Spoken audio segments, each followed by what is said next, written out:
seemed like it was great. So I went for it. Yeah, you did. 90% of the time. Yeah, exactly. Betty, did y'all have a good day? I got a walk.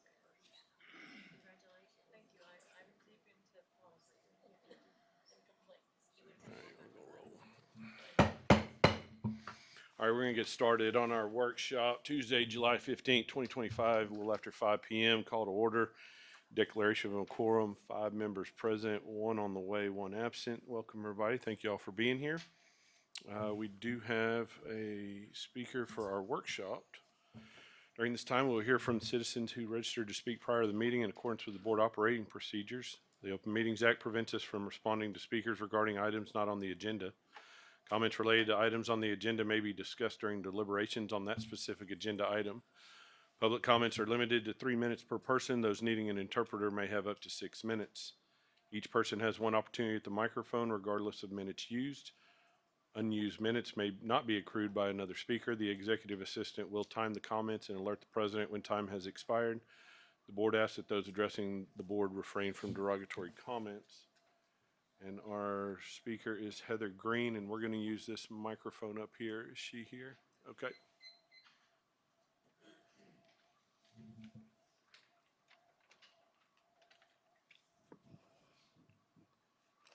Good evening. My name is Heather Green. Thank you for the opportunity to share my concerns about the proposed intermediate and middle school rezoning of Castlegate 1. The proposed plans will exacerbate traffic along an already congested area. For those of you less familiar with my extended neighborhood, Victoria Avenue is bounded at the north by Rock Prairie, near Rock Prairie Elementary. Proceeding southbound, it passes by CSHS, continuing through Castlegate 1 and 2, as well as Creek Meadows, until it intersects with Wellborn Road. The Victoria corridor cannot support the traffic that the 2 proposed plans will induce. It is already a nightmare during the school year. Morning commuter and high school traffic presently paralyzes Victoria south of the Fitch Light. Additionally, traffic around Rock Prairie Elementary also creates congestion along Victoria. When Victoria was developed, it was not developed to properly accommodate the growth that was actually experienced and brought about by Castlegates 1 and 2, as well as Creek Meadows. Unfortunately, it is the main corridor used by Castlegate residents to proceed north, as we don't have easy or quick access to either Wellborn or Highway 6. The addition of the entire intermediate and middle school student populations of Cascade will create an untenable traffic situation affecting all neighborhoods along the Victoria corridor.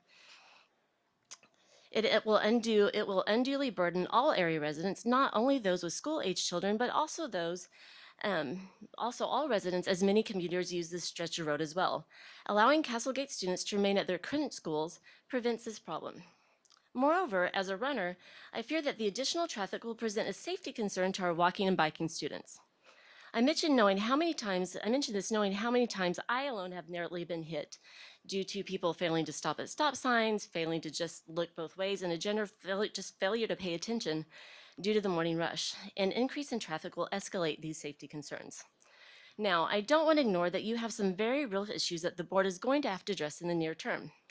However, I would urge each of you to consider other neighborhoods that possess alternate driving routes. Both Nantucket and Indian Lakes are located farther from Wellborn and PT than Castlegate, yet are equidistant in time and proximity to both sets of intermediate and middle schools because they have direct access to Highway 6.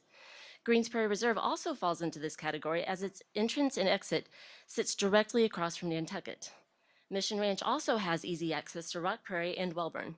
Considering these neighborhoods with access to major roads addresses the student population concerns, yet does not further paralyze Victoria or create an undue burden affecting all neighborhoods along the Victoria corridor.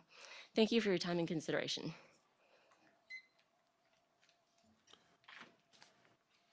That'll bring us to item D1, receive a report on the district cybersecurity. Mr. Hutchinson.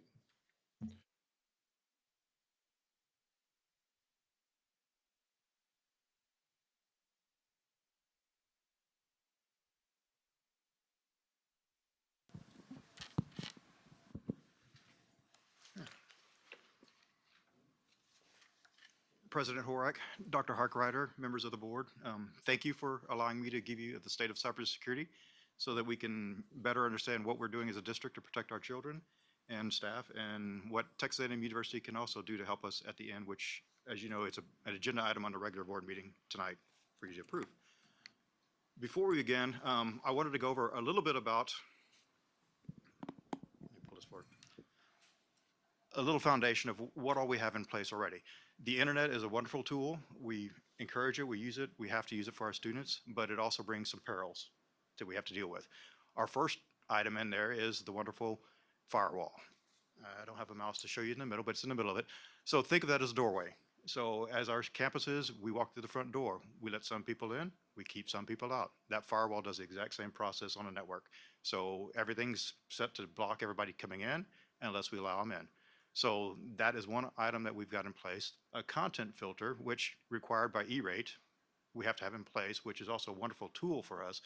It is the one thing that basically blocks adult content. So alcohol, tobacco, firearms, pornography, it blocks all of that. If you have a child in this district and they've complained about TikTok not being accessible on the network, that is what's doing it. So it's just a means to protect our kids.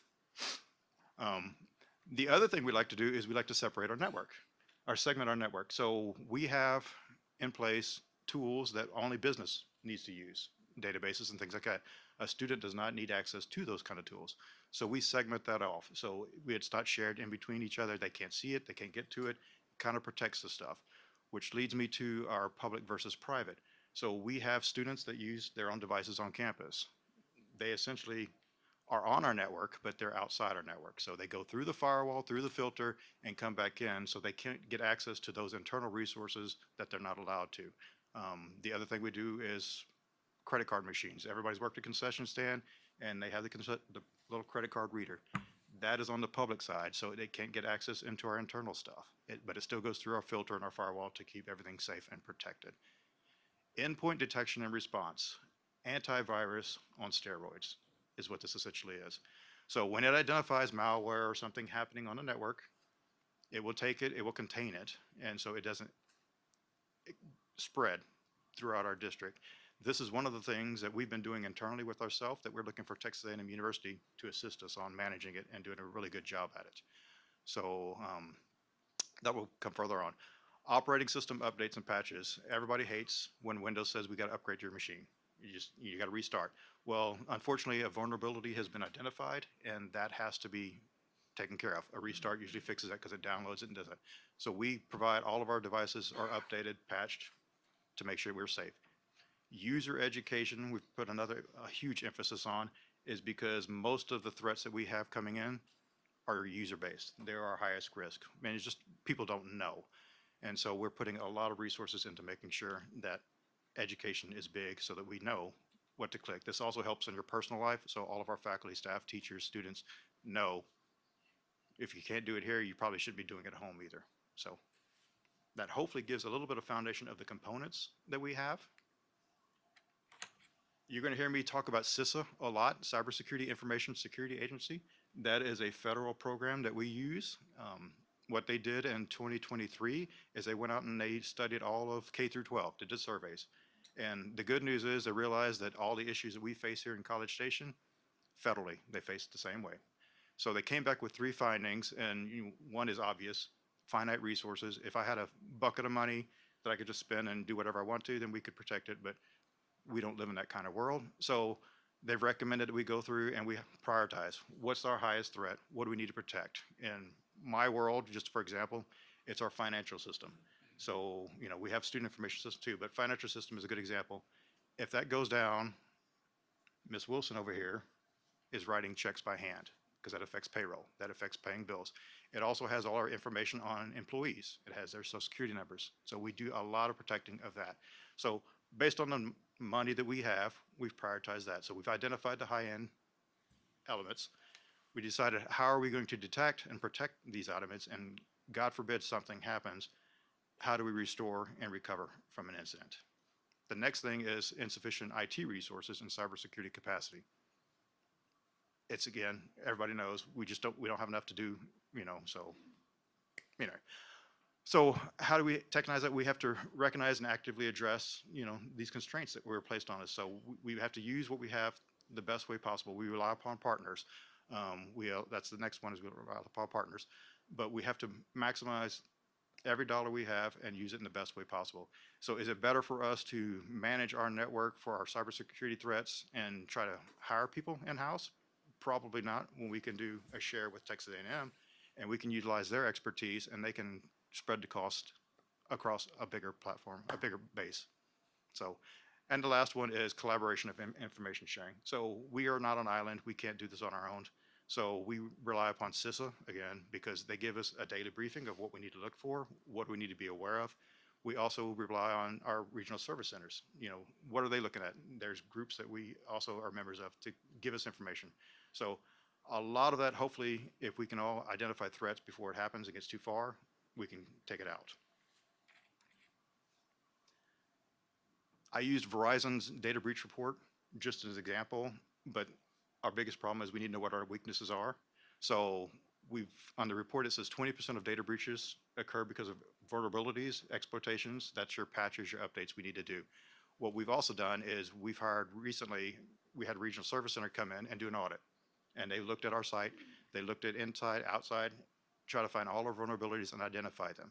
We've then said we need to take a little bit further, and so we've got another group coming in, and they're really looking at our system and making sure that we have all the vulnerabilities patched that we need to patch. So we are relying heavily on outside sources to take care of the resources that we can't do inside. The other thing is a human element. So 60% of breaches occur because of humans. That's where our training comes in. We've had training in the past, it's worked, but it's getting a little stale. So we've just reached out to another provider, and it's going to hopefully be a lot more interesting. It's got better videos. It's got a gamification module included in it. So when they do phishing attempts, it'll mark, did you fall for it? Did you not fall for it? We can break it into groups. So I don't know if you've seen our campuses. They're very competitive. And so we can put a dashboard out.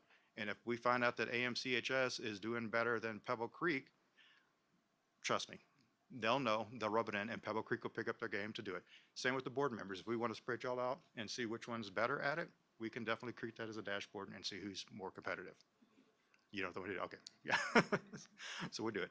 And the last item I want to put in there before I hand it over to A&M is artificial intelligence. So that's the big word. It's a tool. Everybody's using it. Everybody's talking about it. But we need to put guardrails in place to make sure that when our people are using it, they're not putting confidential information out there. We're making sure our data is safe. And so that is a next up and coming thing. So we're also looking at things like that. But I just want to throw that in there as just so you need to know, we are aware of that. And with that being said, I'm going to turn it over to Mike and Braxton. Yeah. I almost said Brandon, sorry. Braxton, to talk about what Texas A&M University can do for us and what the benefits are to the district. So.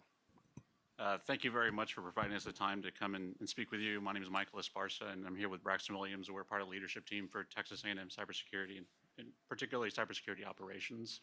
So we handle the detection, analysis, and incident response kind of work for all 11 universities, soon to be 12 universities, and 8 agencies underneath the A&M system umbrella. We also have some local government customers and some private partners that we work with. So everybody that we have here, Braxton and I have worked from the ground level to the very top to the CEO through these. So I'll talk about what we do. We talk about something called managed detection and response. So this provides a next generation team of cyber operators. So we have our team that would be able to come in and help you out here. We are proactive when it comes to the detection and containment of threats. You benefit from Texas A&M systems, like not just the workforce, but the experience that we gather across the entirety of the A&M system. If something happens in Texarkana or down Laredo or out in El Paso, Hudspeth County, all that data gets funneled in through our team. We're able to work on it, and then we're able to hunt on the rest of the data. So we're able to help your users, your students, and your staff here. All this is to say we provide continuous monitoring, detection, and response to cyber threats. We understand that there are, budget constraints is a big one. It's very difficult to recruit, retain, and train staff. And then on top of that, the necessary tooling that comes in place to be able to do what we do. So we understand that's a big point of it. One of the big issue that comes across for school districts is particularly ransomware.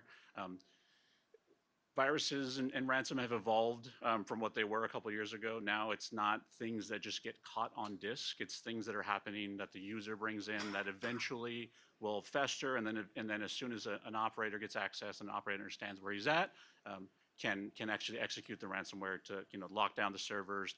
I worked one a while back that I can talk about where a teacher was really worried that 40 years of her aides and her data were going to be locked up. So when she heard that we were coming to help, she brought us a bag of some drinks and some food, and we were able to make sure that her data wasn't actually ransomware, or wasn't ransomed. So that's a great thing on our end. And then the big thing that nobody really talks about is alert fatigue on people that aren't responsible solely for security.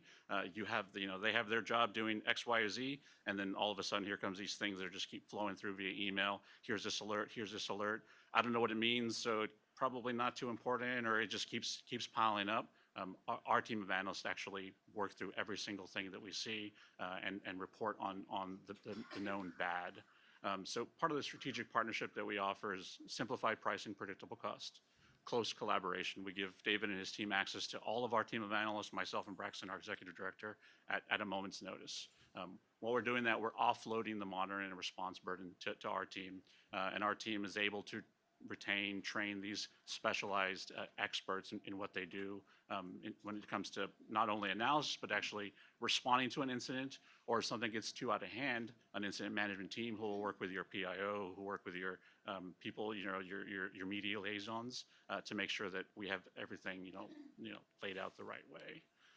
So what we protect against and the big things, ransomware, and then where we sit in academia is a lot more of the state-sponsored actors, but it's better for you all because while we're combating those, we're actually we benefit from the intelligence that comes from us working these incidents, where we can dial it back and say, okay, although these nations aren't going to attack CSISD directly, we can distill and say, okay, these are the things we need to be looking for. We need to dial in here so that in case something does happen, we can actually find it. So we're able to monitor and detect malicious activity or originating from either within or without your network. And then when it comes to the services that it includes, what we do, endpoint agents on every device, full analysis, response, and containment of threats that happen, continuous alert monitoring, organization-specific threat intelligence. So David was talking to me earlier about a meeting that he was on where one of our other employees provides specific organizational threat intelligence to the state of Texas, to K-12s, to higher ed. We provide an instant response team if things get out of hand. We deploy on-site. We like to say when we talk to everybody that we can deploy within 48 hours, but I'm sure that Braxton and I can get here a lot faster than that, considering we're all here in Bryan College Station. We offer protective DNS, so it's another layer of kind of similar to the content filtering that David and his team kind of run. Our team, primarily Braxton and his team, handle the product licensing and maintenance, so you don't have to develop the expertise to run all the tools that you need for the analysts to actually do the work. We handle that. And then we've come with simplified pricing that we've already provided David. So with that, I'd like to thank you for your time and let us know if you have any questions, comments, concerns.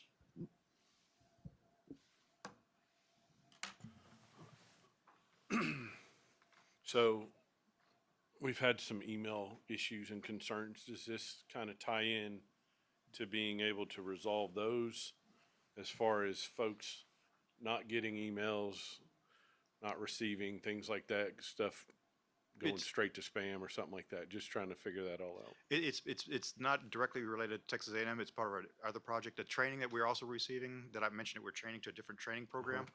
It does have the ability, and we'll turn back spam because we locked it down to keep spam away. This will give me a little bit more security, but we're going to open up spam back into it. And this cyber, I almost said the name, but anyway, this provider also has the ability to start ferreting out which ones are really spam, which ones are not, so that we can alleviate that concern that we've had from a lot of our, Well, I know parents. as board members, we don't get all the emails from the community, and we want to make sure we're getting those, Yes. so that, we don't hear through the grapevine or something like that. So I know that was a big deal. And then obviously for parents trying to contact, I know we have Schoology and all that. So, but, just trying to, in regards to that.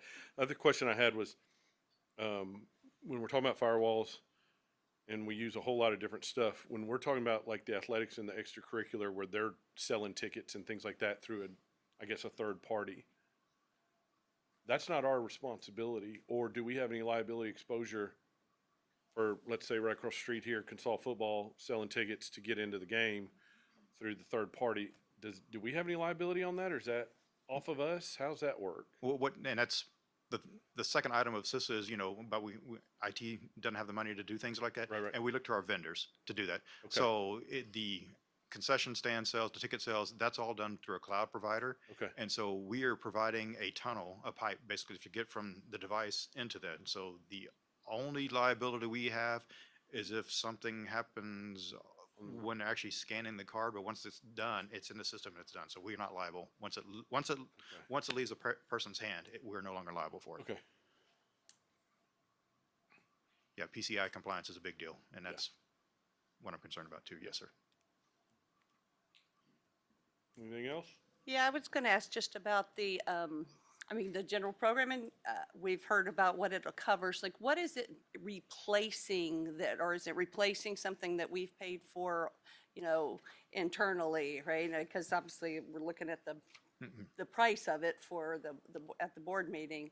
So, are we spending less money somewhere else? No, I guess? no, excellent question. So, the endpoint detection response that I mentioned earlier, we pay for that already. And the price difference between what we've been paying out of pocket for that software alone that we're monitoring, we're managing, we're doing all of the work ourselves, is a little bit less than what we get from Texas A&M. So Texas A&M is a little bit more, but they're 24/7, they're 365 days a year. So in the case of July 3rd, everybody, we're gone, we're done. So if something were to happen July 4th, we might not know about it until July 6th or 7th when we came back that Monday. So with A&M, we're paying just a little bit more, and it's like $5,000 more to do this for them to manage and monitor it, everything. And so then they can alert me if there's an issue that pops up on the 5th that I'm not aware of. Thank you. You're welcome. Oh, and I'm going to ask one other just specific thing from your very first discussion when you were talking about content filtering, because I know, just to clarify, make sure I hear it right and understand how it works, right? We can do some content filtering on students' devices if they are on the Wi-Fi, but if they are on their own, if they're on the cell network. You're correct. If they're going through our network, we filter. Everything's filtered through our network. But if they turn their Wi-Fi off and use their cell phone data plan, we have no control. Just clarifying. That's what I figured. Yes. Thank you. All good. We appreciate the partnership with A&M. That's always fun in the backyard. So appreciate y'all helping us out. No, yeah. Thank you for having us. We're happy to answer any other questions. All right, that'll bring us to item 2, consideration and discussion regarding naming the TASB delegate, assembly representative, and alternate. Y'all probably seen some emails, September 11th through the 14th. I think I'm going off memory, so my apologies. It's in Houston this year, not Dallas or San Antonio. And I believe Carrie sent out an email because she's got to start getting all that together for us. But we have to have a TASB rep and a TASB delegate. Kim has served in that. I've served in that. Iggy served in that. Can't remember Josh. Can't remember Darren. But I mean, it's a great opportunity to, and I'll let obviously you guys talk on it as well. But great opportunity, obviously, to learn more about what TASB is doing for public schools, especially, this might be pretty interesting, especially right after the legislative bills. So we could get some fine tuning on what that looks like and how different districts are handling it. Even though by then a lot of will have to have adopted the policies and procedures they're going to move forward with by September 1st. So not sure who has interest in serving in any of these roles, but it's just a discussion. We don't have to make a decision today. Anybody want to share anything else? Not all at once. Well, I'll just say, obviously, I've done it a number of times as the delegate, and it's not necessarily an exciting afternoon. It's Saturday lunch, That's and not how then you need to sell this, Kim. what say again? Sorry, gonna but back it I'm just gonna put the but in there. Right? I think it is like you're kind of saying. It is a.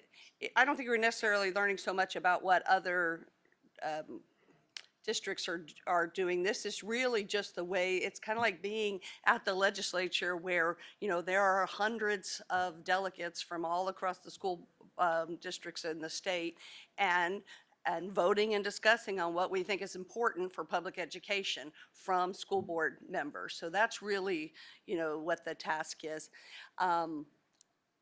I kind of think since the legislature just happened, I don't know if there will be as many changes, right? I think to me, the exciting cycle is when we start with grassroots and then we develop what is important for schools and school boards. And then like maybe next year when you really decide the whole school body on, so that's kind of the process.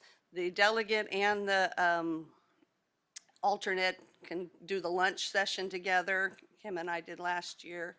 And then you sit through the rest of the voting and stuff. So it is an interesting thing to do. And I think it is a way to meet other people from other districts who are very much engaged in the process. So that's kind of my spiel on it. I'd be willing to step back and not do it and maybe just be the alternate so.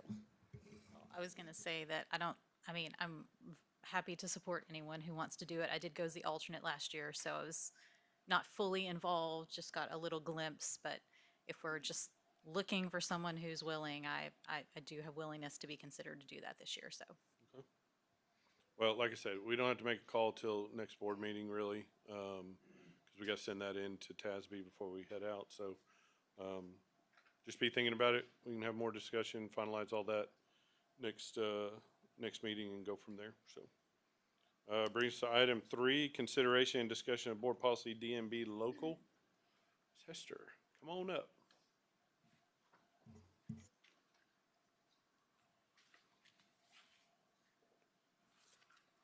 DNB is just a formalizing our principal appraisal and assistant appraisal system and aligning it with the recommended state and getting it in accordance with the administrative regulations. And then clarifying the appraisal system used for campus administrators other than principals and assistant principals. And that will be determined by what position they're in and what responsibilities they have, and consist of local appraisal system and a version of the TPES, which is the state principal evaluation and support system. That's what they call TPES. So we're just formalizing putting the appraisal systems in place and aligning with the state. Any questions? Everybody understand kind of where we're at on that? Okay. All right. Thank you very much, Ms. Hester. My pleasure. Brings to item 4, consideration and discussion of House Bill 1481 relating to the use of personal wireless communication devices by students during instructional time. The man, the myth, the legend who knows all about this, Mr. Dunson. Now we're back talking about cell phones. Last time we were talking about it, we were looking at some survey results, and this time we're talking about new state law. So during the 89th legislative session, House Bill 1481 did pass. The governor signed it on June 20th, which was just shortly after our last regular board meeting. So this is our first opportunity to bring it to you to have this discussion. The reason why we're doing so is because the bill requires the school board in public school districts in Texas, this is statewide, this is not just a CSISD thing, to approve a written policy prohibiting a student from using a personal communication device while on school property during the school day. So we're going to look at the rest of the bill, kind of highlight some of the high points, but the details are important here because we want to make sure that what we're communicating to you guys as the board, as well as those who are watching online here at the board meeting and our community at large, understand what the specifics are and what the district has to do to comply with this new law. So the next part of the bill requires the board in that policy to either prohibit students from bringing devices to school or designate a method for storage. That is the language of the bill, and we'll talk specifically about what that could potentially look like here in CSISD. The policy also must establish disciplinary measures, and again, we'll talk specifics about that and what that's going to look like here in CSISD in just a second. Make accommodations for IEPs, 504s, medical needs, and any safety provisions that are outlined by the state, district, or the campus. And then in the bill, it does say that the TEA will provide model policy language. At this point, we are anticipating that to come at some point in August, but as you know, we start school August 13th, and we need to provide expectations and clear communication to families before that first date. So that's why we're having this conversation now, so we can start that process.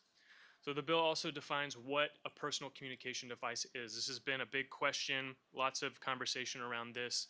The bill, this is language directly from 1481. It's a telephone, cell phone, smartphone, flip phone, tablet, smartwatch, radio device, paging device, any kind of electronic device capable of telecommunication or digital communication. I'm not sure I've never ever used a pager. I don't think those were in existence by the time I was born.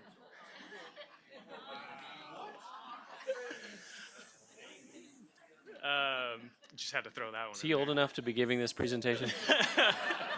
Austin, do you know Maybe- what a telephone is?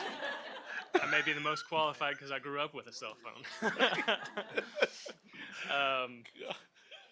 It does get specific too that the devices that the district has, tablets, laptops, those kinds of things, those are not included in the prohibited devices. Those can be used by students during instructional time during the day. So we want to talk about some draft language. This is really just kind of looking at other school districts. There have been school districts around the state who have had their board meetings the first week of July, last week of June, and so it gives us kind of an opportunity to see what other districts are doing, as well as have internal conversations with administration at the district level and campuses to talk about what this looks like. So the direction that these conversations have been and kind of where we're trying to prioritize this communication is to let folks know that the decision to either prohibit kids from bringing any devices to school or provide a storage method is that we would lean more towards allowing them to bring it and providing that very clear expectation of what that storage method is.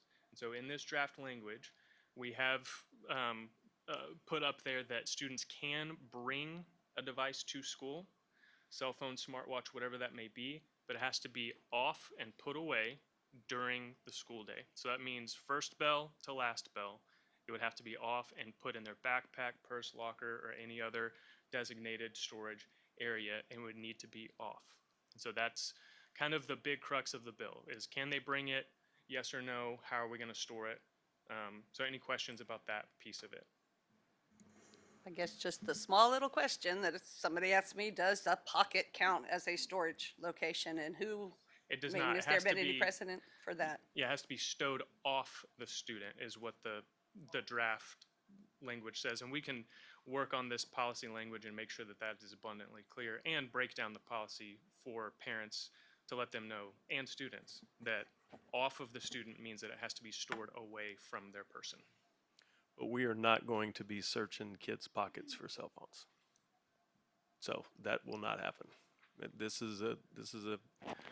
It is what it is. It's law. We've got to make the best of it. But I'm also not going to put our staff in a position that we're, instead of teaching math, science, social studies, we're chasing cell phones all day. That's not what we're going to do. We're going to get a policy put in place, discipline measures, support our administrators who will support our teachers.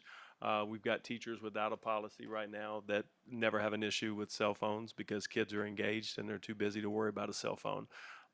So it's a process, but it's also something that we're not going to get off in the weeds and start chasing butterflies to try to figure out or catch a kid doing something wrong. So related to discipline, consequences, this is something that we're going to work with campus administrators with. In fact, this week we'll have some conversations with them and provide appropriate consequences per grade level on campus. And we want to have that collaborative process with those principals to define what that looks like and then put that into policy as well, make sure those expectations are clear. The exemption piece of it, Students can be exempted from the policy if it's determined necessary by a physician or a medical provider, or if their ARD committee or 504 committee determines that an exception would be necessary to provide their accommodations. So implications for this, I think the big question is for parents and students who are used to communicating with each other during the school day, how is that going to work? How can I tell my kid that someone else is going to pick them up that day, or they need to get an urgent message to them? And we're really going to encourage our parents and guardians to call the school and relay those messages kind of the old-fashioned way. Call the school, email the staff, let them know of the message that they need to get to their student. Staff communication is also something that's been brought up. We have, especially at the high school level, our extracurricular activities, our athletics teams, choirs and bands, they use communication through things like Sports U. And if a coach needs to tell a baseball team, hey, we're going to meet in this room today rather than on the field because it's raining, and that communication usually happens during the school day with a cell phone, we need to address how that's going to work at the campus level and work with our principals on that. There's also going to be questions about, what about an emergency situation? Again, further commentary and collaboration that we need to have in defining kind of what that looks like and how to answer those questions with our schools. And then another thing that's been brought up has been our anonymous reporting. If you've been in our secondary campuses, you've probably seen posters around that have a QR code that allows students to submit an anonymous tip. A lot of them are using their phones to do that during the school day. That would then have to transition into another method. And the district, working with our safety director, Ms. Boudreau, as well as our technology department, making sure that that platform is accessible on district devices. But also to make a point that that platform is open 24/7 and students would be able to submit those anonymous tips before or after the school day. Remember, this is bell to bell. So students show up before the school day, they can use their phones respectfully. It's just got to be put away and turned off when that first bell rings, and then they can take it back out after that last bell rings. So next steps, like I said, we're going to collaborate with our principals on the discipline measures and start developing some communication resources for our families and staff, so our community can expect to see some of that stuff coming out about the direction that CSISD is going to go with this new law. And then in August, we're expecting to get some model policy from TEA. If we get that in time to go ahead and approve that at a special meeting early August, then we'll implement that. But ultimately, we will adopt a policy early August and update the student code of conduct appropriately. Any questions, comments, discussion related to the new law? Yeah, I think one of the biggest questions that I've been getting from some parents that I just think is good for us to clarify is, well, what if a teacher says, hey, you can use your device? What if a cross country coach has been telling you to use a smartwatch to track your running? These kind of things, and I just think it would be good for us to clarify whether that is or isn't allowed. As far as use during the day as a reward or whatever, no. I mean, the law is very clear. It's black and white. There will be a phase-in period that kids have to get acclimated to this. Our staff have to get acclimated to it. Our campus principals will coach and work with them. But then it becomes kind of, okay, we're going to phase this in. And we talked with principals today. I think the first 3 days, we're kind of breaking in this policy Wednesday, Thursday, Friday. And then when we come back Monday, I mean, it has to be a go. Our kids are resilient. They rise to our expectations, but we've also got to be consistent. And, as far as an educator goes, I mean, you're breaking a state law. It's very clear. And they don't want to put themselves in that position because that's exposure that could threaten, obviously their livelihood and their job.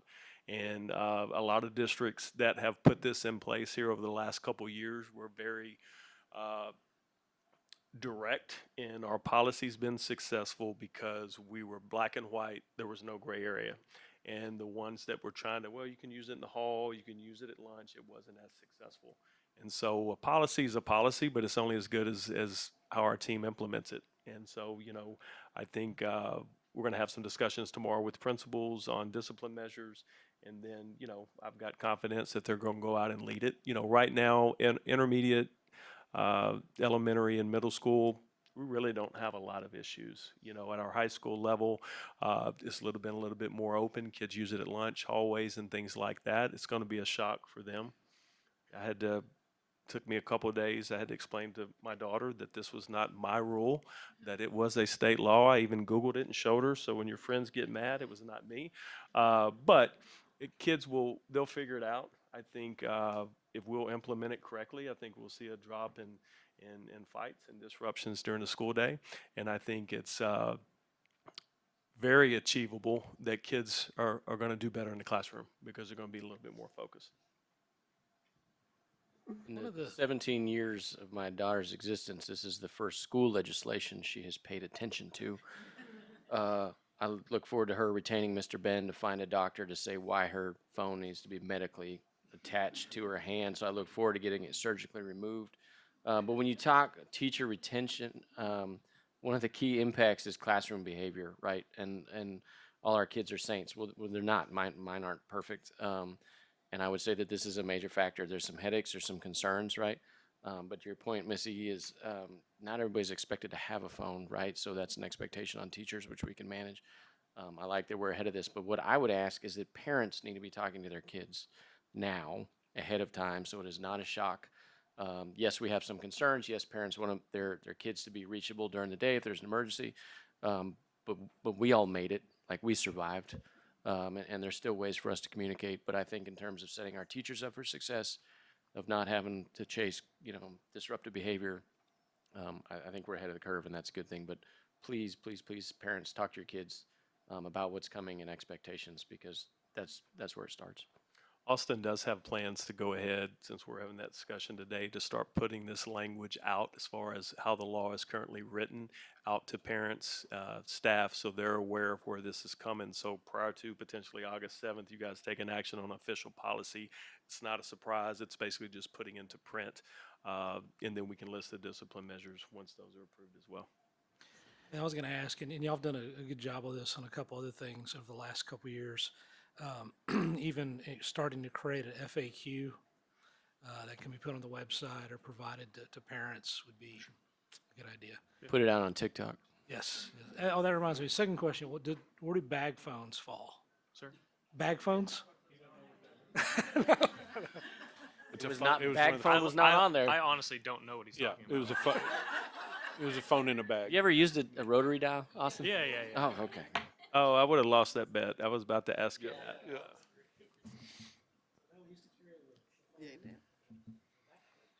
Oh. All right.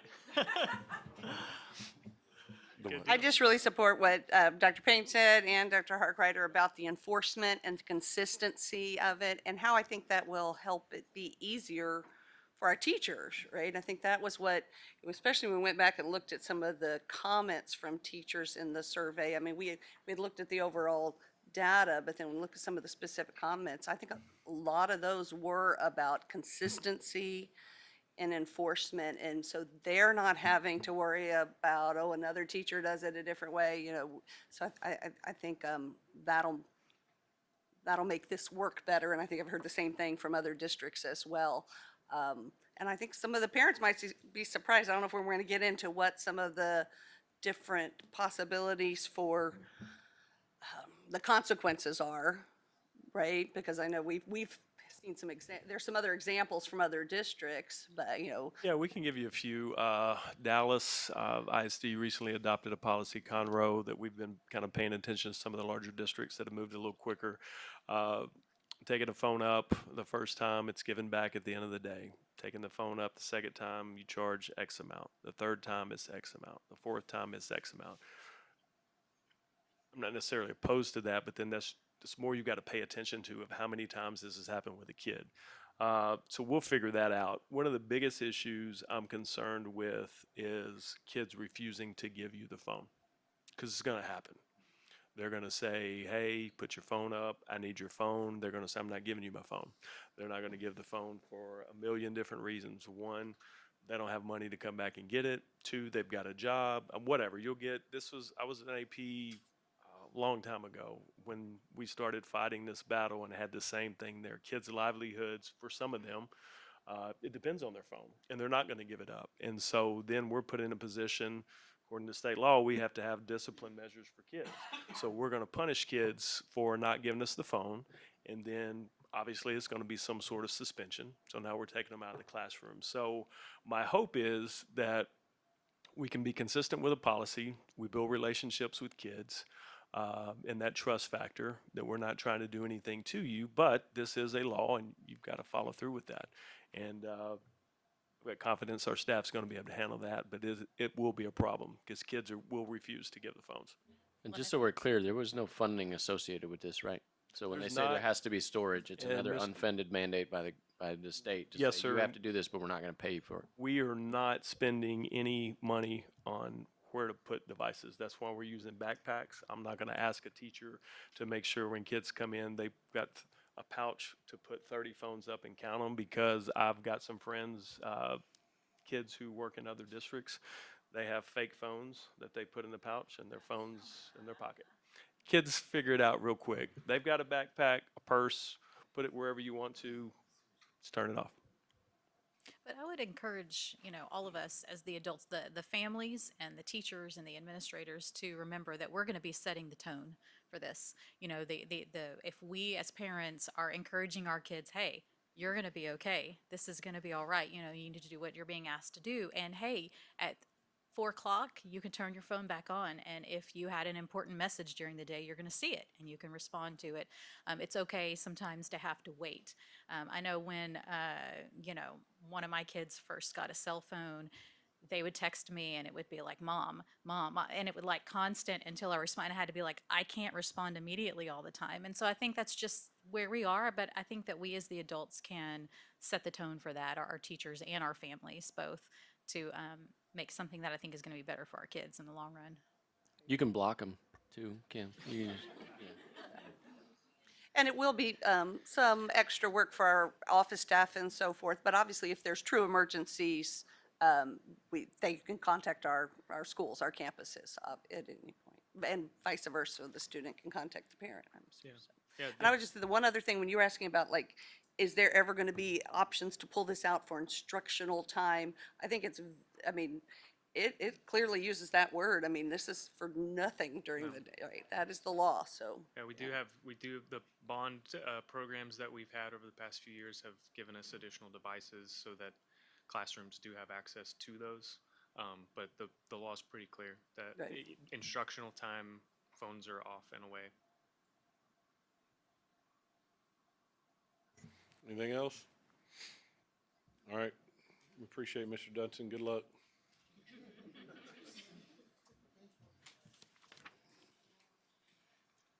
Brings us to item D5, receiver report on the 26-27 boundary adjustments and community input.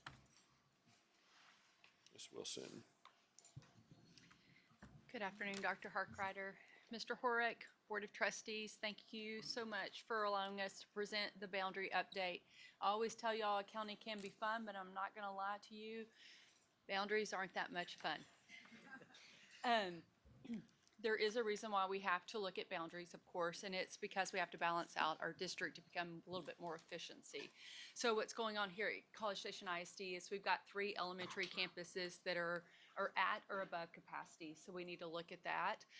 There are a couple of elementary campuses that are below, so they have 500 students or less, and so we're kind of looking at that too to kind of balance them out, because they all have 1 nurse, 1 assistant principal, 1 principal, and we need to balance that out. It gives additional opportunities to our students as well. So those are kind of why we make these hard decisions and look at things. Intermediate campuses and middle school campuses, the reason why we're looking at that is for the same reason. Wellborn is a little high and our per-calendar is a little low. Did I get that right? Cypress Grove, that's what I thought. So anyway, so that's why we're here tonight, just to kind of take a deeper look. We did have our first board meeting on June 17th. We're here again tonight to kind of look at the differences, go over what the surveys were, give you a little bit clearer maps to kind of decipher. In August 19th, what we would like to do is just tweak those maps from what we hear back from your feedback and from what we receive from our community, and bring that back to the board of directors. At that time, if we feel comfortable, then we'll have a community forum with our community and kind of go over the maps, answer any questions, and get additional feedback.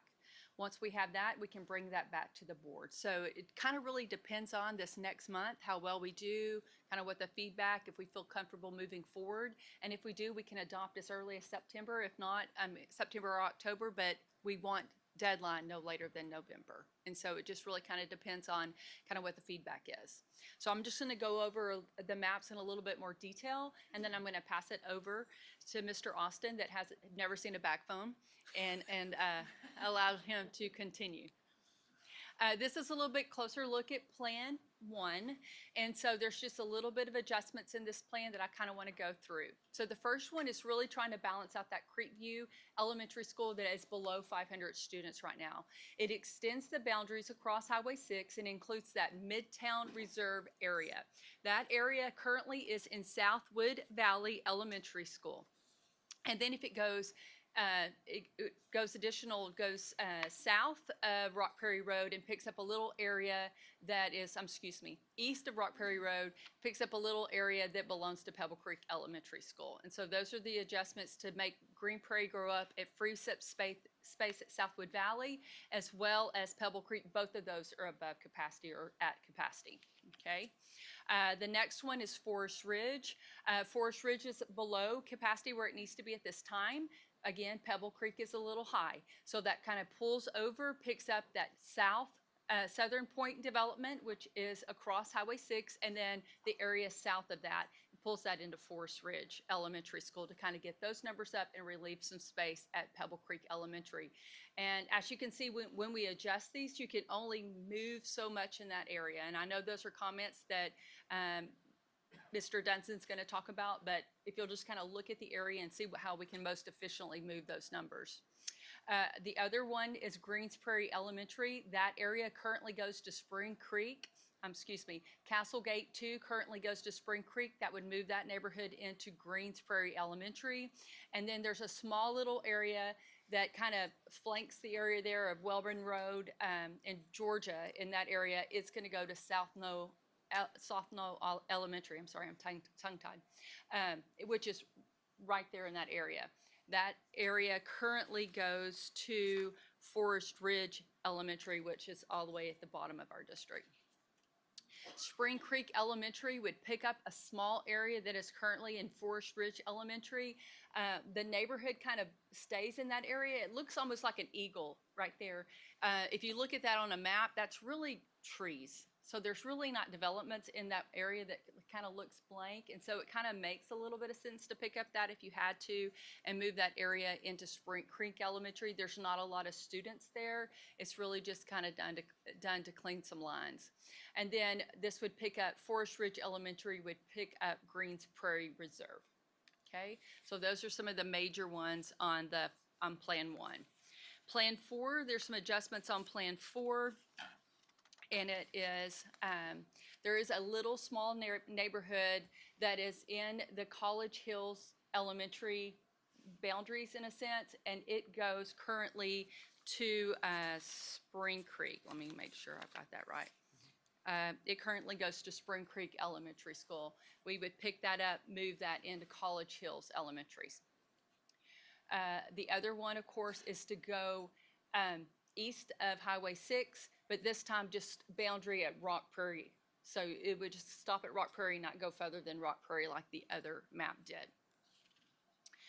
The other one is picking up this little property right here. They call that Southern Trace Drive area. That would take that from Spring Creek Elementary and move it into Creek View Elementary to give that space. Spring Creek is another campus that is at or above capacity. Then it would take a smaller area of Forest Ridge and move it in, Pebble Creek, which is the Southern Point edition, and move it into Forest Ridge Elementary. Okay, so when we look at Plan 5, it's a little bit cleaner. And what really kind of Plan 5 does is attempts to take some of our areas that are north of our district, that we take kids all the way from the north all the way to the south and kind of smooth those areas out, and really kind of makes neighborhood elementary schools. And so that's what we're attempting here. The only difference is if you look at the very top of this map, and we'll go into detail, there is a small green, Kelly Green area in the Hunter Green area up top where that apartment complex sits. That is currently zoned to Forest Ridge Elementary School. The thought there would be Forest Ridge Elementary School would have a lot of neighborhoods that are currently growing. So they're not developed right now. 5 years from now, they might be closer to capacity. What that'll allow us to do, if we get 5, 6 years down the road, we don't have to do a complete redo. We could take that one piece of property, move it into College Hills, and free up space at Forest Ridge Elementary. If you look at College Hills numbers, and if you look at the school district right beside it, the campus right beside it, both of those are a little bit aging out. So if you look at those numbers, you can see where our older grades are our bigger grades, our newer grades are our smaller grades. So it looks like it's kind of flattening out or declining a little bit. This would give us an opportunity to make that little switch later on down the road and free up space at Forest Ridge and give that space to College Hills or even to South Knoll, just depending on how those two campuses grew 5, 6 years from now without having to, like I said, counting can be fun, but boundaries are not. And so that would just be a small adjustment to the map. So same thing. So you can see where we took that small area where you can see the red line shows our current boundaries. The red line on that page that kind of sits like a boot, I guess, is really, it's currently in Pebble Creek. And so what this would do is take half of that development or half of that area, give it to College Hills Elementary, and then the lower half would go to South Knoll Elementary. And then, of course, that green sliver right there is the land I talked to you about. That goes to Forest Ridge. This is the Southern Trace development. It would then go to Riverbend Elementary, again, freeing up space at Spring Creek. Forest Ridge, instead of taking that into Spring Creek, Forest Ridge Elementary would take that area, and so that whole little sliver of land, that's like Gringos, the Saltgrass, that whole area and the neighborhood behind it, that would take that to Forest Ridge Elementary School. It takes these two spots, and so when you look at Rock Prairie Elementary's numbers too, those are trending to kind of go flatline, and they're under 500 students as well as what we anticipate to do. So we're trying to give that a little bit more room to future developments and kind of give that campus a little bit more students as well. So we're kind of taking those two areas that were two different campuses and making it all one campus. And so for transportation and for parents and everything, it kind of gives it a little bit of a smoother line, but it's the large area north of Harvey, Mitchell, and Parkway. Currently, that area is at 3 different elementary schools. In addition, there are 2 different spots. So if you look at the area southeast side of Ground Road and between Eagle Avenue and Victoria Avenue, that's your little sliver on the bottom. That would be going into Creekview Elementary, and then up at the top area, which is northeast of Graham and then Arnold Road, we would take that into Creekview Elementary as well. And then Creekview would completely go across Highway 6, pick up all of the Mission Reserve area, past that area, past Rock Prairie, and then take your other area on the east side of Rock Prairie to free up space at Pebble Creek. In addition, it takes a larger portion of Forest Ridge Elementary School. So it extends it past across Highway 6. It picks up South Peach Creek Cut off road and then the east of Peach Creek Road. This is kind of the numbers that is produced from the free and reduced counts with the adjustments. There's not a lot of movement, but there is a little, but we wanted to have you to have the information in case you had questions about the free and reduced numbers. When you look at the 2 proposed zones for intermediate and middle school, again, we need to move a few students out of Wellborn and get them into College School Middle School, and the same thing for the intermediate schools. When you look at the boundaries for the middle school and intermediate schools, it gets a little bit tricky because we have a dual language campus in the mix. Therefore, when you start trying to flatten your free and reduced numbers for your middle school, it seems to affect the opposite direction on your intermediate school. So it makes it a little bit harder. The first one would just be Pullen Castle Gate 2 addition. Castlegate 2 addition has 100 kids in a 5th, 6th part, and it has 100 kids in a 7th, 8th section. So there's a lot of kids there. And so that's why that would pick up and balance that out a little bit. When you're looking at Plan 4, it does the same thing. It pulls the Castlegate 2, Castlegate 1, excuse me, and tries to balance that out. But then in addition, it tries to pick up some additional shifts with Mission Ranch and things. And the reason for that is trying to balance out that free and reduced numbers again. So that's the reason why we're shifting some of those kids. Because if you pick up one neighborhood, I mean, it all has to do with free and reduced numbers. Here is some future growth as well. With the Plan 4, it picks up Nantucket. And it picks up the apartments right off the Arrington Road. Plan 4 zone, this is where the adjustments happen at Welborn Road to move those in to your Welborn Middle School. All right, I'm going to turn it over to Mr. Dunson. Good deal. So following the last board meeting when these proposed plans were introduced, we went ahead and put these up on the website. We were already starting to get emails following that board meeting, so we wanted a formalized process to collect that data and that feedback. And so put it up on the website, and since then we've garnered a little over 1,000 comments across the board. You can see the breakdown there per plan. These were open-ended questions or open-ended comments. There weren't any specific questions that we were asking. We weren't asking a scaled score. It was just give us your feedback. And so when we're going through this feedback, understand that this is our interpretation of what people are saying based on what they provided. So some folks will get as specific as telling us the street they live on or the neighborhood or the subdivision that they live on. And some people will just say, I don't like this plan, or they'll say this is a good plan. So just keep that in mind, and because we had so many comments and we received several emails and phone calls, we may not hit all of everybody's opinions and feedback at this point. But in general, Elementary Plan 5 was a little bit more favored than Elementary Plans 1 and 2, primarily due to the adjustments made on the north side of town for some of those islands that were kind of picking up kids from the north side of town and they're going to schools on the south side of town. It also makes some adjustments in areas that are not as impactful for some families. For the intermediate and middle school plans, pretty mixed reviews across the board. Intermediate Plan 4 was slightly favored based on that economically disadvantaged percentage, people just observing those percentages and how they were laid out. But in general, not a clear consensus either way on any of the plans. We're really just kind of looking at these and trying to understand kind of where the big themes are, where the trends are, and where some places that we can pay attention to based on the logistics of the feedback. So most common topics that were brought up, the first one was that our maps weren't great. So we understand that. We have posted high resolution maps that are scalable. You can go on our website under each plan. You can look at the original PDF that was posted, and then underneath that is a downloadable PDF. You can download that and look and find where your street is. As well as we added explanatory notes so that those details are provided there. The most common topic that was brought up was related to equity across the schools and balance of the economically disadvantaged percentages, as well as splitting neighborhoods. There are some adjustments that cut through certain streets or separate some of those bigger subdivisions, and so we'll kind of look at some of that.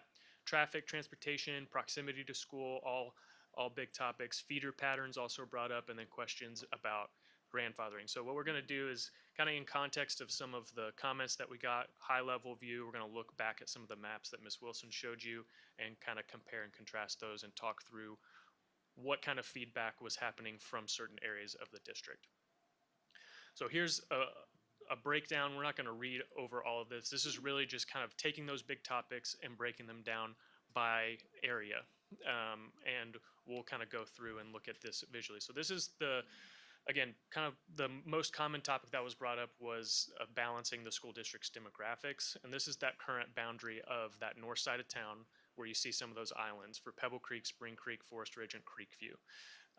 In Plan 1, as Ms. Wilson kind of showed, that some adjustments are made. So you can kind of see the comparison there of what gets adjusted there. Going to Plan 4, we make some more adjustments to that. Pebble Creek stays where it's at for 1 and 4.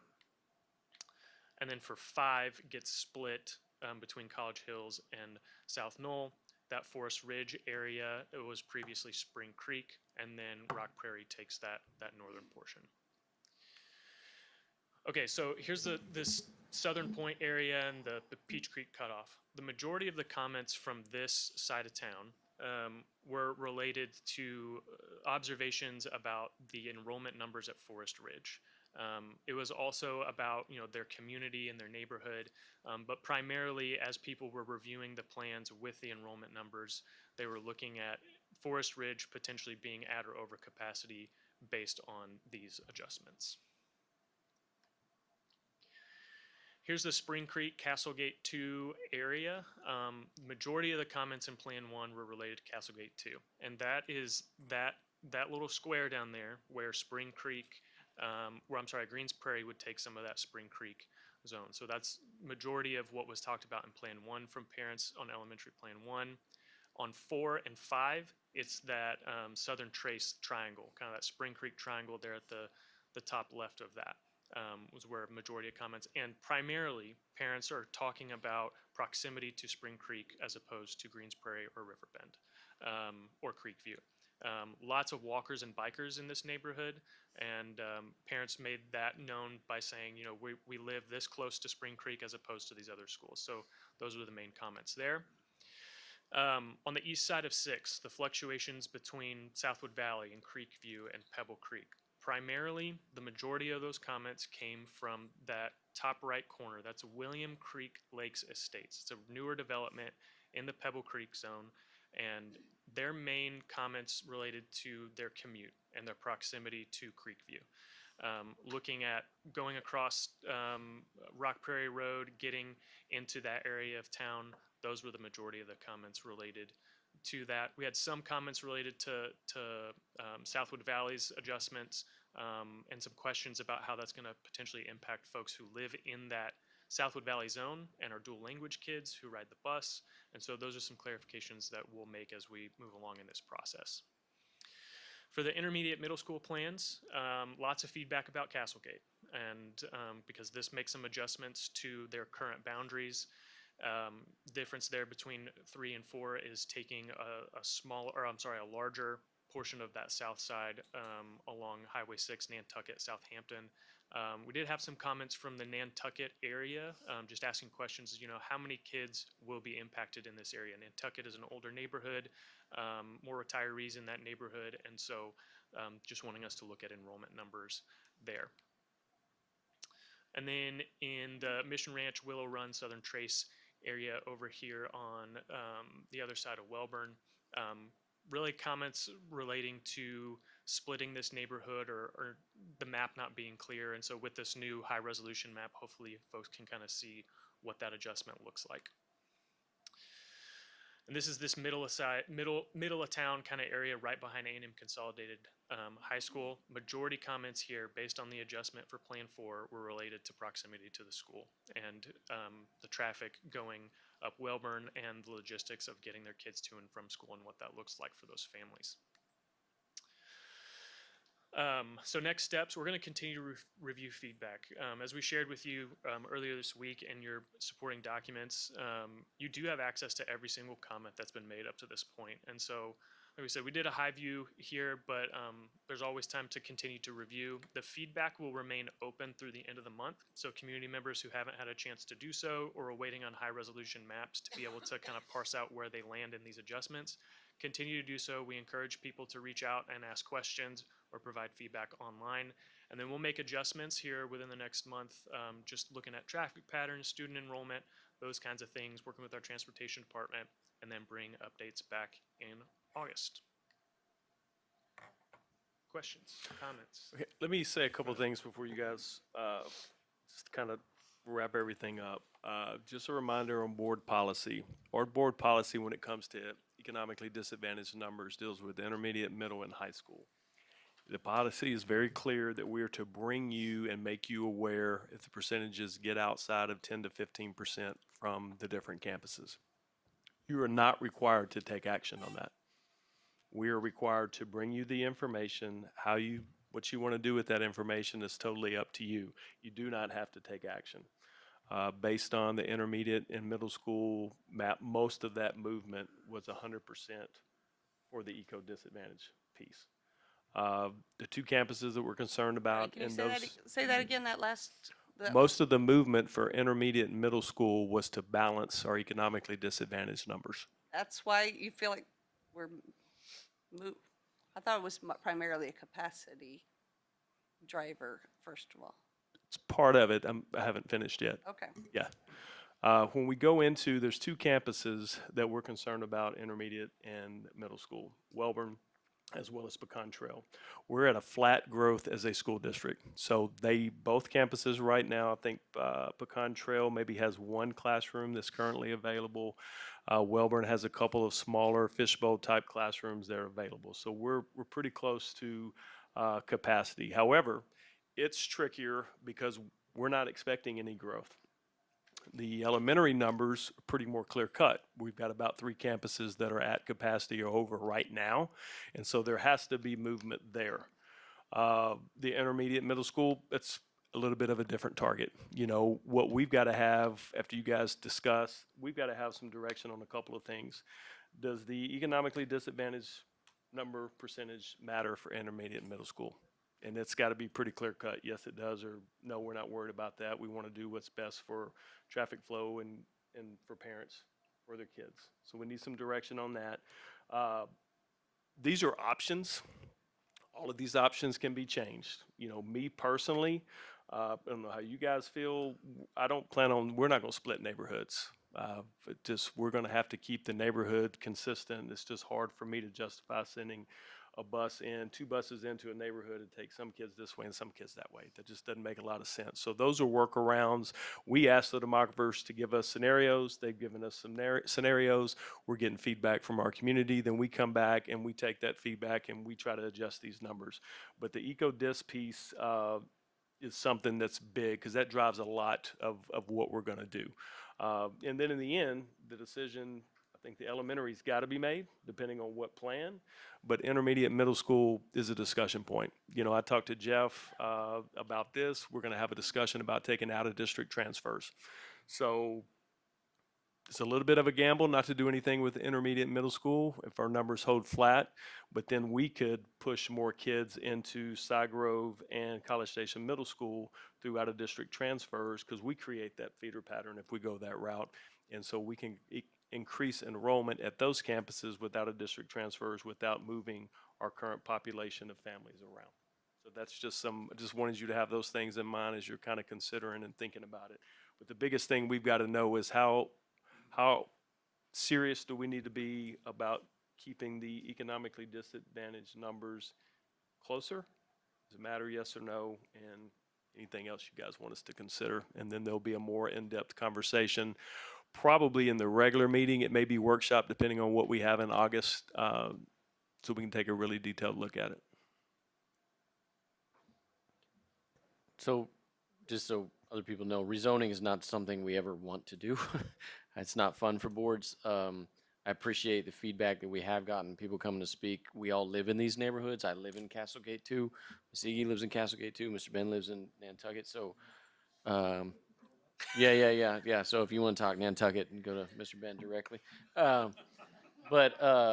So we appreciate that. The one couple I appreciate that people have been polite in their emails when we redid the high schools, which was when Ms. Hester, 9 years ago, 10 years ago, before Austin was born. But sorry, but easy target tonight. There were board members that got death threats, and it was just shocking to see how the community reacted. So I appreciate how people are communicating with us, but no, this stuff isn't fun. But the caveat with that I saw quite a few with Castlegate and Ms. Green mentioned today, is while we look at traffic patterns, we don't control traffic. If you would like to email City Council, our friends over there, by all means, please do and go talk to them about our roads and traffic patterns. We have nothing to do with that. because I run in Castlegate too also. So just a caveat to let people know about traffic. Thank you. So I think my biggest question, just after what you said, Dr. Harkrider, is that there's one piece to trying to even out our economically disadvantaged numbers. And then there's still a reality, even if we're saying that technically Wellborn and Pecan Trail are not over their capacity number, that they have a lot more students than Cypress Grove and CSMS do. Whether or not, if both schools had the same number of economically disadvantaged students, we would still be in a situation where Wellborn has a lot more kids than, CSMS does. Do we see any problem as a board or as a district with that, considering that in middle school, I feel like it's really important for kids to have opportunities for things. And it's like we have one pattern that's kind of overflowing with kids and another that maybe like doesn't always have enough kids for some of their teams and stuff.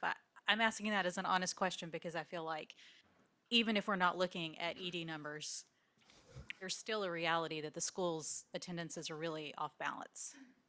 There I would is, because you've got, let's say a larger school, and, there's only so many girls they're going to keep on a volleyball program, if you keep 3 teams. And so you may be cutting X amount of girls at potentially Welborn and at College Station Middle School, for instance, just throwing. They may have enough girls to try out potentially to have 3 teams, and no one gets cut. So yeah, there is a competitive piece of that, especially with UIL activities that some we take all the kids we can, but certain sports, that's not the case. You're keeping X amount for baseball, X amount for soccer, same thing with basketball. Football generally carry larger numbers. But yes, there is a piece where, you're going to have kids that aren't allowed to participate potentially at a certain school, but have that opportunity at another school. And I would go even one step further beyond that. Say, one of the things that we have heard consistently, and rightfully so, over the last several months, couple of years, is the amount of work and stress and so forth that our teachers and other staff have. And so when you have one school with 250 more kids than another, that's additional stress, work, and so forth on the administrators, custodial staff, teachers, everyone else. And so balancing the schools as far as the actual just number of students in them has, hopefully an advantage there too.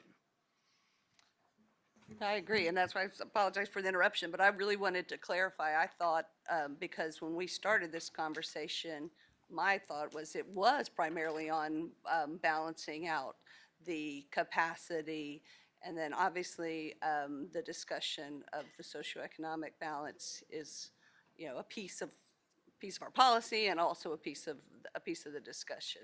So I think you look at the rapid growth out south, right? So we tremendous growth in those, and then the number of schools we've opened in the number of years. So a little bit is we're spoiled by the neighborhoods. Basically, all have their own elementary school. My kids, I live in Castlegate too. Spring Creek wasn't there. We went to Greensbury, and it was phenomenal. But so there's a tremendous amount of growth that set that off, and now we're working with demographers, and we talk to real estate and see where we're a little bit more boxed in. But what I appreciate is that what I don't think I saw is that anybody has to drive past one school to get to their school, right? So so I know we're talking about looking at neighborhoods, but I don't think anyone, you may have to go a little bit further, and I get walkers and bike riders and all that good stuff, but I don't think anyone actually has to drive by one school to get to another one. So I appreciate that, but the rapid growth of how many schools we have opened, and then the budget that comes with all of those, I think has also kind of put us in some of this situation where everyone's a little bit spoiled with how close their school is. Dr. Payne, when you say that, are you talking about just the middle and intermediate schools? I think more the elementaries, which I think is probably, you get the emails about friend groups, right? Like you don't want to split up friend groups, and I understand that. So there's probably more wiggle room with elementary schools than there are in intermediate and middle, just because that hasn't been as well established.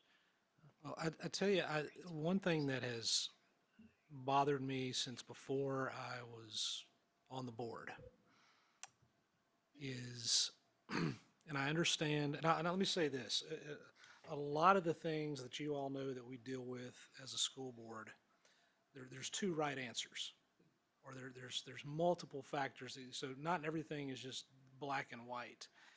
And I understand the benefit of the socioeconomic balancing and so forth, but it has always bothered the heck out of me that we've got kids, and I'm going to stereotype here, but lower socioeconomic kids who probably have less transportation options, maybe have parents that are working multiple jobs, whatever it might be, in the State Street areas, Southgate Apartments, and those kids get bused to Pebble Creek and Forest Ridge and so forth. And again, I see the benefit of that, but that is, as we have spent the last year or two really focusing on making sure that those kids are getting the best education they can get. I don't, I would ask, and you know, unless the rest of the board is opposed, that we figure out a way on these, especially on the elementary school maps, to get rid of those little islands where those kids are having to bus and their parents can't necessarily come to activities during the day or whatever it might be. So that's, you know, if there's, again, the lines are gonna get moved and adjusted as y'all think of additional things and we get additional comments. But if we could get rid of those islands and those kids aren't having to pass 5 or 6 elementary schools to get to their elementary school, I think that would be a good thing. Plan 5 will eliminate that outside of that one area that we could still potentially move now to. Yeah, if we could zone them to a school closer, that would be, Yes, sir. that'd be even better. So. And I talked a little bit about um, to me, the discussion and and the importance really of the, considering the socioeconomic levels. I do agree for the elementary, is that, for a couple of reasons, that I am fine with getting rid of those pockets. One reason is they've gotten a lot smaller, right? I mean, y'all can confirm that data, but there are not as many of our students in those pockets anymore. Because, and you can see that in the numbers. That's the other thing. Obviously, I think a lot of people ask for what is the impact of the different plans on the SES numbers, and they don't necessarily make it that much worse. The problem is, there already is a significant imbalance in our elementary schools, right? And I think that's maybe another discussion to have of, I mean, you know, do you treat every elementary school the same when one of them has 75% low SES students and one of them has, you know, 12 and 13? And I know they're Title I, and I know there's the funding for that, but even the difference between a Title I school that has 75 and a Title I school that has 45% low SES, I mean, is there a difference, and should we be using the same staffing formulas for those? So I guess to me, it is, I wouldn't have be as worried about the differences if we were making sure that, you know, we were meeting the needs of every campus, right? And just to make sure that we were. But that's really for elementary in my mind. I think it's a little bit different discussion as in the older grades, because I really do think that, like I said last time, what we see between our two high schools is, and the balance we have between our schools and how that goes into our whole community, it was not by accident, right? It was because of some very hard redistricting, and I think it's very much a positive on our schools and a positive on our community. So for me, I think it's worth considering highly for intermediate and middle school. But I agree with you, it's the question we need to decide as a board. Highly- what's important to us is our criteria. Highly what with intermediate and middle school? Say again, say it loud. You said highly with our intermediate and middle school. Yeah, again, just because I feel Highly what? Highly what? highly considered, important to consider a SES balance. Okay. Yeah, sorry, make No, sure it's I- clear. No, I I was just appreciate making it. sure. That's fine. Okay. So I've been thinking about this a lot, wrote down some stuff, talked to Dr. Harkrider. I'm a fan of neighborhood schools, always have been. My oldest went to a neighborhood school, and then we uprooted her, moved her to a brand new school, and she had to make all new friends here in CSISD. And she's going to be a Tiger this fall, so I'm pretty pumped. So that's just kind of how she went, and that's just where she's at. My younger two, same kind of thing. Kind of started them, and you can kind of call it a neighborhood school, but we live across the railroad track, so we don't really have a neighborhood school. So I like that, and so those maps kind of show me some pluses there. Like Dr. Harkrider said, and him and I talked about this a lot, the out-of-district transfer applications, with the voucher systems and things like that, we have to be competitive. And there's no other way to do that now, except to consider that maybe for 26, 27, which could help with the maybe kicking the can down the road on the intermediate middle school side. Because now we get to say, hey, if you want to come into College Station ISD, and oh, by the way, you're going to be a 5th or 6th or 7th or 8th grader, here's the school you can go to. And so that'll help with the capacity piece of it. Maybe not the low SES piece, because we don't know where those kids might be coming from, but it'll help with the capacity piece, because that brings me to the next point with PT and Welber Middle. I can't fathom those campuses having 200 more kids than the same type of school, intermediate and middle school, that they have, like Mr. Ben said.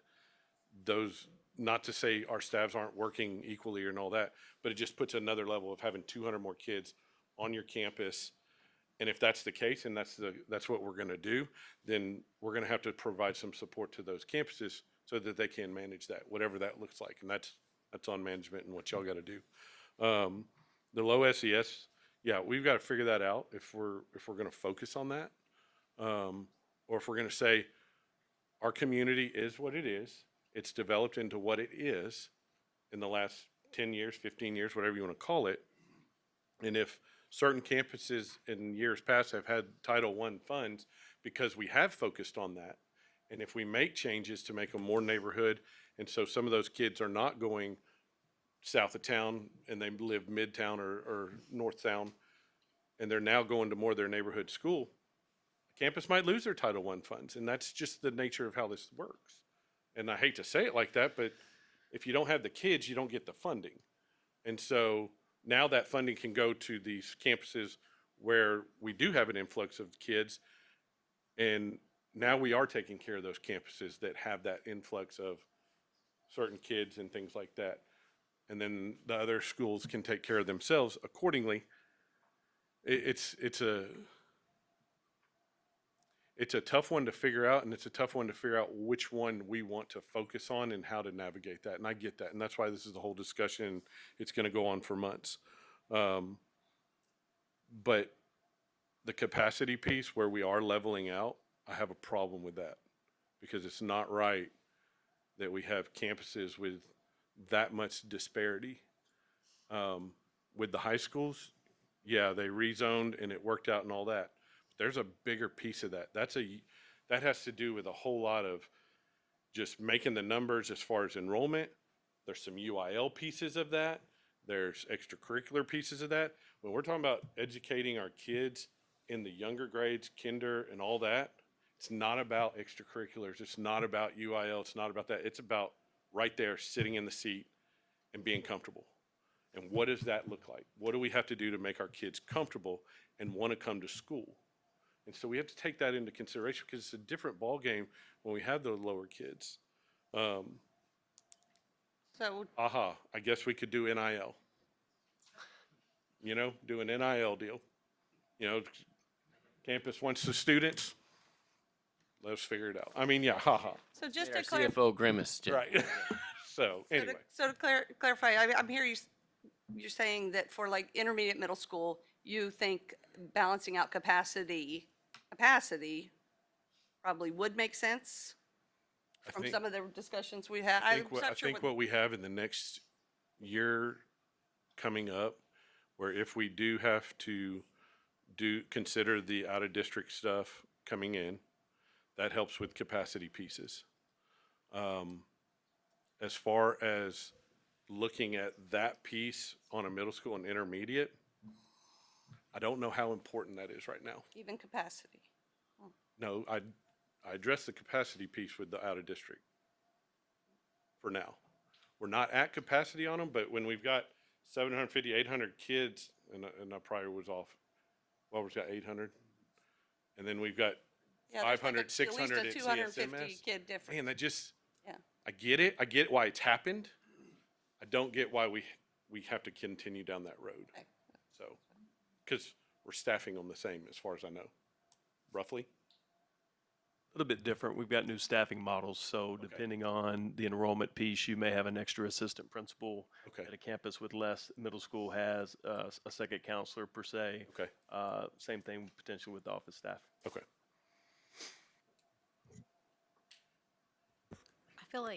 I feel like we're in a place where we can take a little bit of a balanced approach. You know, again, we're not in a situation where each middle school has 500 kids and we just want to move them around to fix economic disparity. Like, that's not the situation that we're in. We're in a situation where we have a school that has a lot more kids than another school, and those numbers are off balanced. And so as we look at this, there's a little bit of both in it. I don't think it's like an either or situation. You know, I feel like it's really hard to have the imbalance of numbers, because I think middle school is a really important, and intermediate school too, because we have it happening there as well, just a really important time to be able to try things. And I've seen situations, because my kids have just been through all these years, where there's just not as much opportunity maybe one place at another because our numbers are so off. And so to me, that piece is important to at least consider. But the other thing that I think is important to consider is how people are getting to and from school. I mean, I know we don't get to control the roads and all of the traffic lights and all that kind of stuff, but within the confines of what we have, I think we as a district do need to consider how kids are getting to and from school and what way makes the most geographic sense. So, you know, I'm just saying, I think those are some important questions that have been raised that we should consider as well. And, you know, also just to say to the community, part of this is about being fiscally responsible, because we have these 3 buildings for intermediate and these 3 buildings for middle school. How are we using those spaces the best with the money that we have? And so to me, that plays into this as well, because I feel like although we have some campuses that maybe haven't hit that highest number, if you walk around in those buildings and you talk to some people that go there, you will see that it is much different than if you go to a school that has, you know, 250 less kids. So I just think those are all important things for us to consider as a district and board. And can I just add one thing in relation to some of the emails that we've gotten? And I agree with Dr. Payne. They have been overly respectful and positive and so forth. But number one, none of our, you know, we have spent the last several years upgrading a lot of our elementary schools, middle schools, intermediate schools. So we don't have the shiny and new and the old and decrepit anymore that, you know, a lot of people base their decisions on. And that being said, I would send my kid to any school in College Station ISD. This is not a situation where we've got this horrible school over here and this great. They're all good. And like, I had somebody describe it to me the other day. They said, you know, College Station schools are like cookies.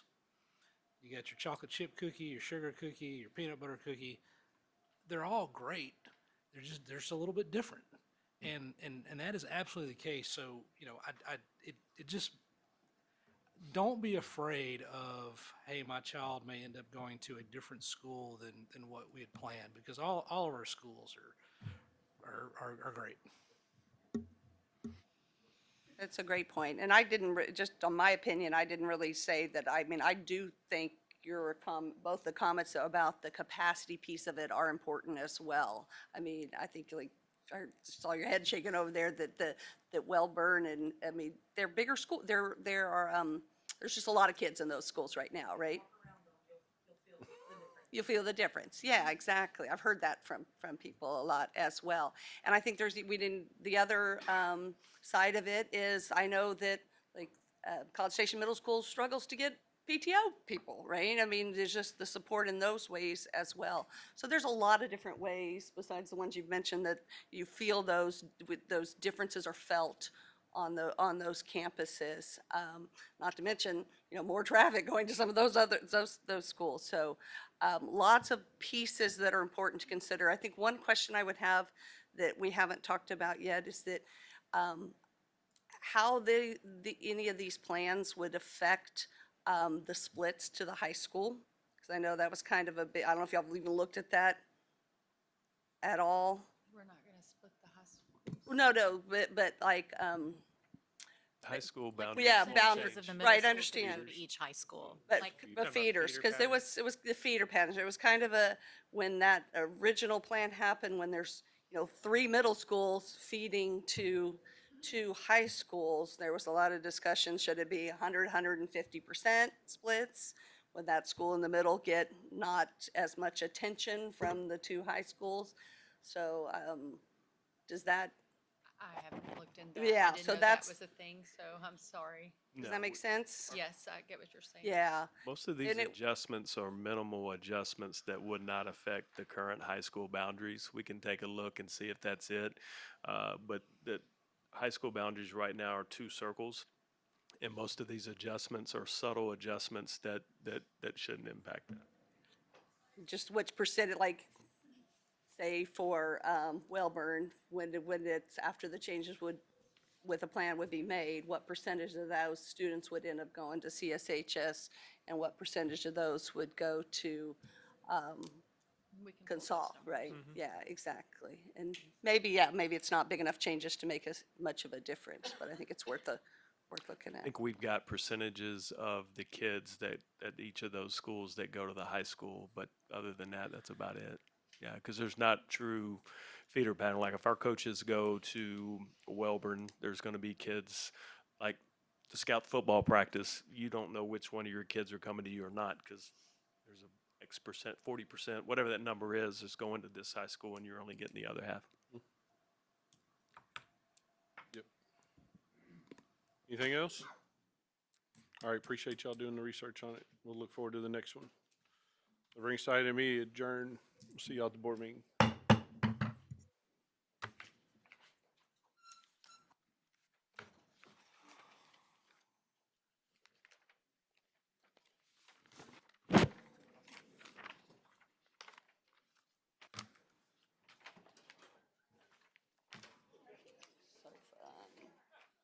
So fun.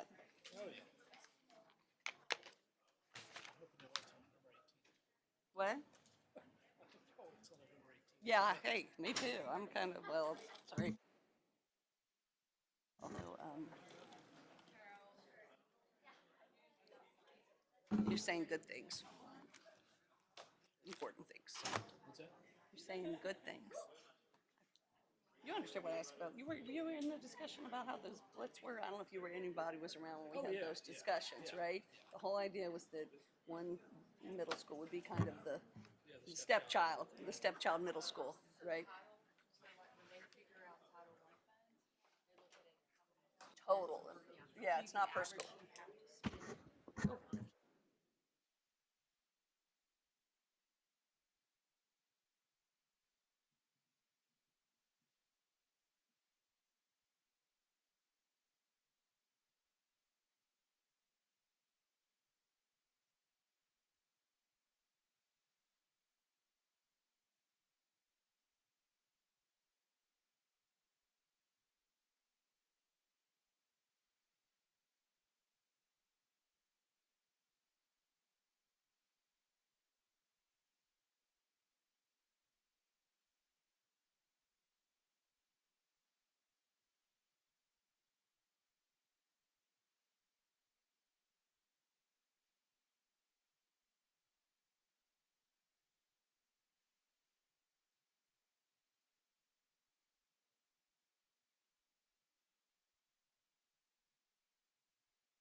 I can get a license. Hey, don't make them mad now, boy. I did it from the house. Yeah. Hey, let's just.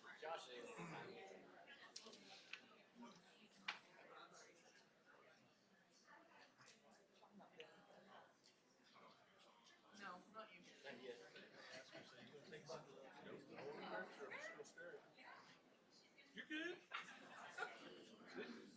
Hey, this is your party.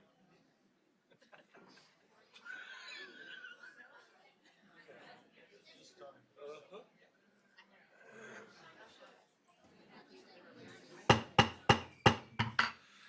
All right, welcome everybody to our regularly scheduled board meeting, July 15th, a little after 7. Call to order, declaration of a quorum, 6 members present, 1 absent. Welcome everybody. Welcome to the meeting of the College Station Independent School District Board of Trustees. We were elected at large to represent the interests of our community and our state in educating our students. Our mission for our students in this district is success each life, each day, each hour. We adhere to all pertinent laws, policies, and procedures in posting agendas and conducting our meetings. The detailed agenda information was made available to us at least 72 hours in advance. We've all come to this meeting informed and prepared. We've just completed a workshop meeting where we heard reports and discussed much of the information needed to make decisions in either this meeting or in upcoming meetings. This is a meeting of the 7 trustees in a public setting rather than a public meeting. As such, public comment is included on the agenda at a specific time, requires us to listen rather than take action so as to abide by the Open Meetings Act. We're pleased that you have taken time this evening to join us.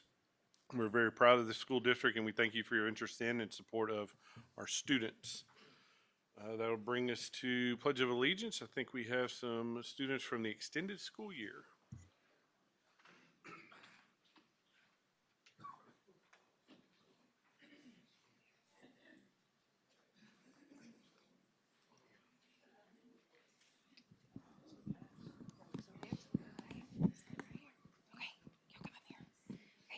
Hi, I'm Tressie Medlock, and I had the honor of being the ESY elementary coordinator this summer. And so I have 3 wonderful students that were with us in elementary. And so I'm going to let them introduce themselves. We got to serve about roughly 40 students in ESY for elementary this year. You want to introduce yourself? Hello, my name is Terrence Alexander, and I go to Creekview Elementary.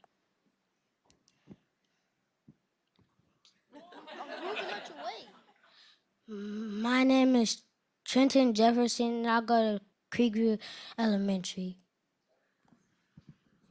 My name is Prince Hawkins, Pepper Creek Elementary. And I'm Margaret Michael. I was the coordinator for secondary, and I have Jeremiah. Oh, here. I have Jeremiah Bell with us today.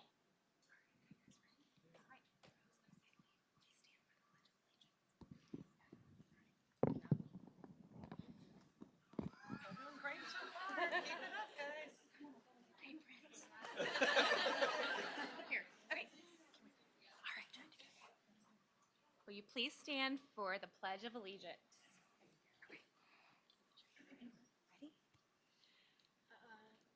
I pledge allegiance to the flag of United States of America and to the republic for which it stands, one nation, under God, indivisible, liberty and justice for all.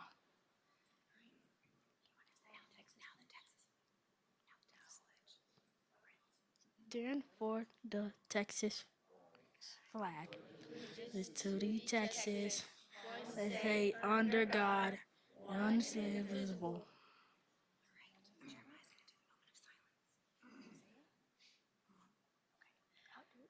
Please join us for a moment of silence.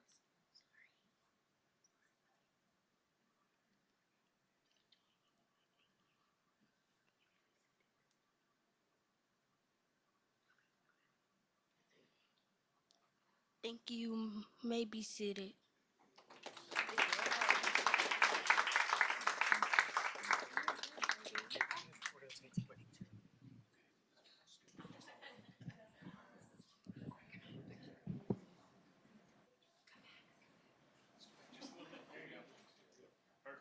Okay, big smiles, guys. 1, 2,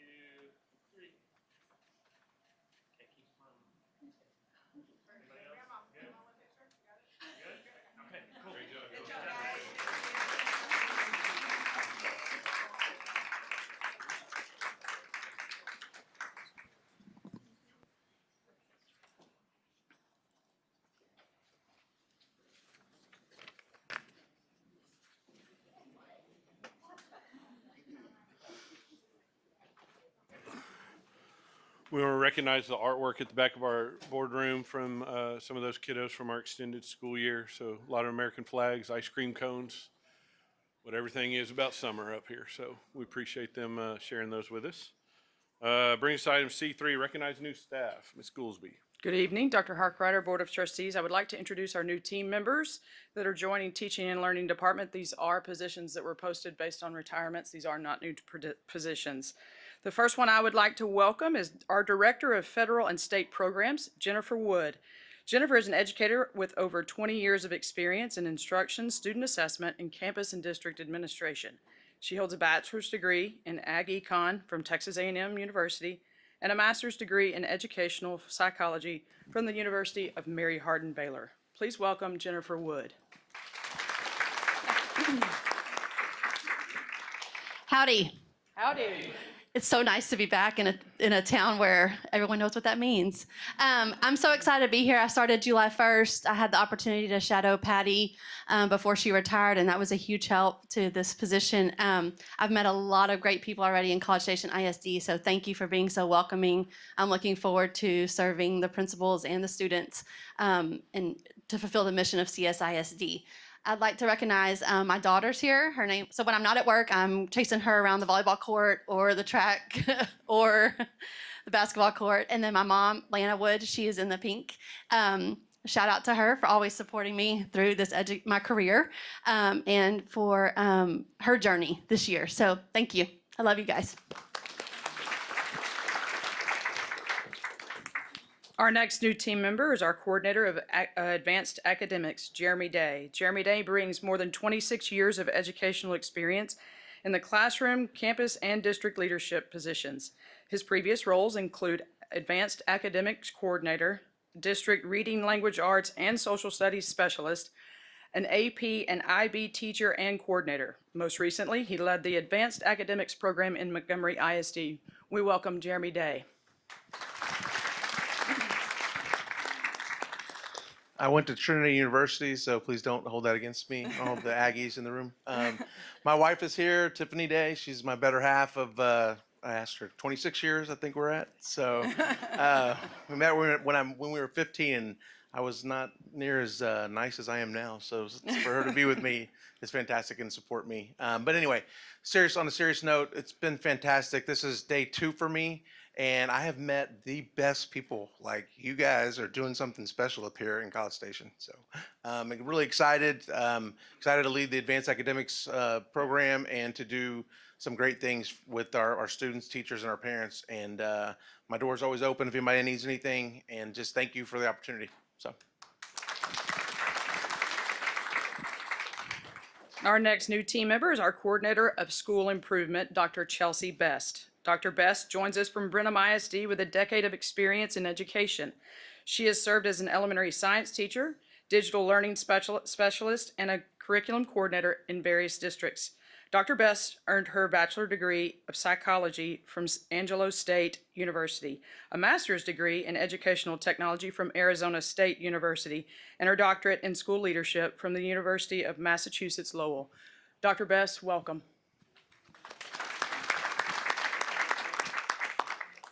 Thank you. I'm super excited to be joining CISD. This is where my family lives. I coach youth soccer too, so I'm really excited to support our students and our community. Thanks.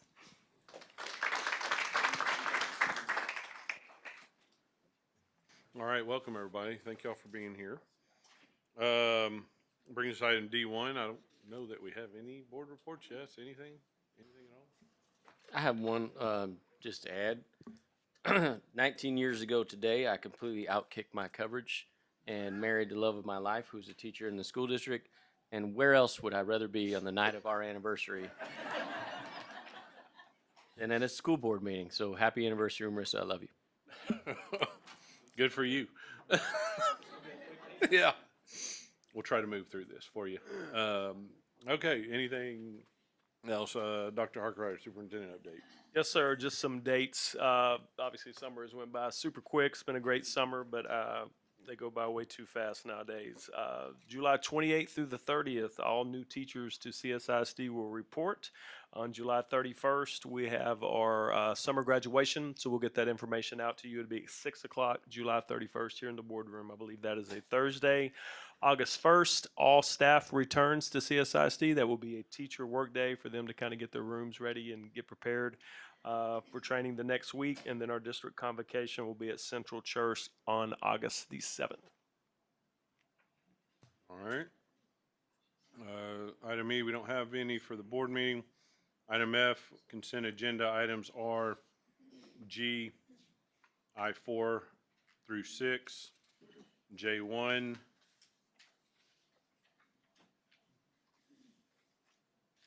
through J19.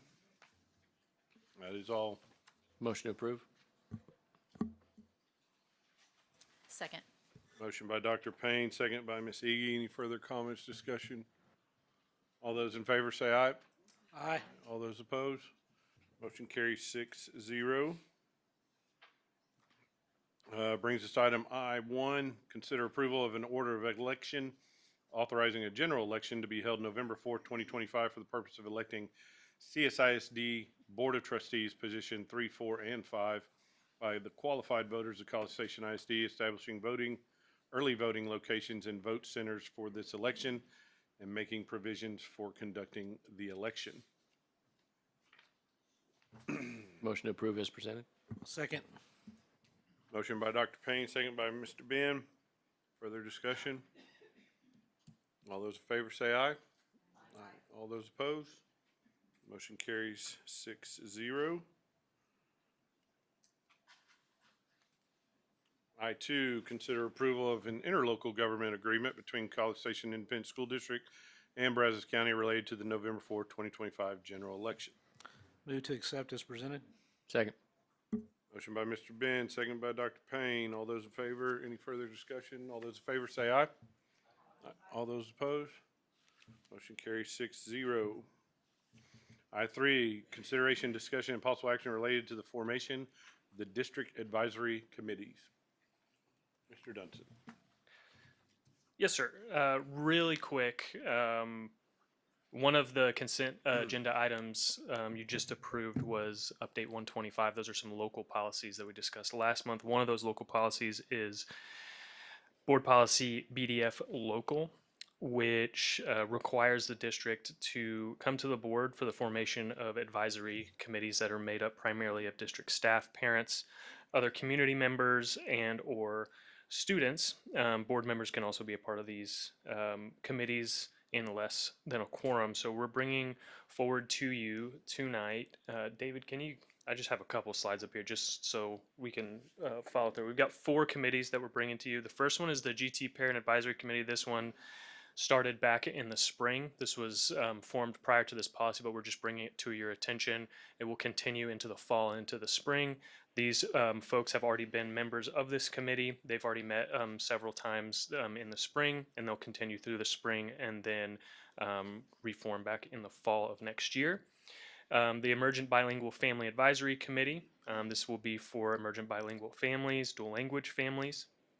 There is a process for those families to be appointed and criteria for each grade level and school to be a part of this committee. And those folks will be appointed or asked to be a part of that committee through surveys related to their programming. We'll also be asking to form a special education parent advisory committee specifically for those parents who have students in special education or have 504s. And it will be one parent per campus to serve a 1-year term that is renewable each year, and this will be a lottery system. And so parents will be able to sign up, put their name in the hat, and then will be selected at random for that. It's the same way we did the GT Advisory Committee last spring. And then a new, more broad advisory committee for the District Community Advisory Committee. This is really just to provide input, feedback on district initiatives, provide an additional community engagement opportunity for families, staff, and community members, promote transparency and communication between stakeholders and district leadership, and support continuous improvements and celebrate the things happening in the district. At this time, we are looking to have at least 2 parents per school. Again, this will be through a lottery system that will put an application out for. People can put their names in the hat.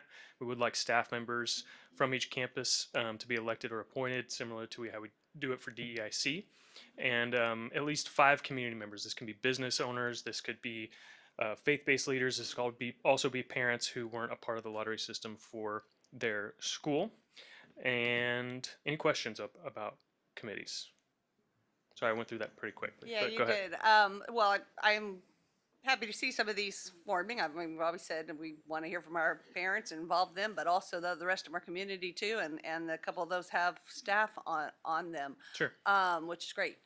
So the last one you just said that you might have some community members appointed, like say the special education committee, for example, there were 10 parents from one campus who wanted to be involved. Was there any leeway for appointing, like having some appointments of somebody we think would be a really good fit, or like a knowledgeable community member, or somebody who is more an expert or something in that area, but they didn't get picked in the lottery? Definitely a possibility.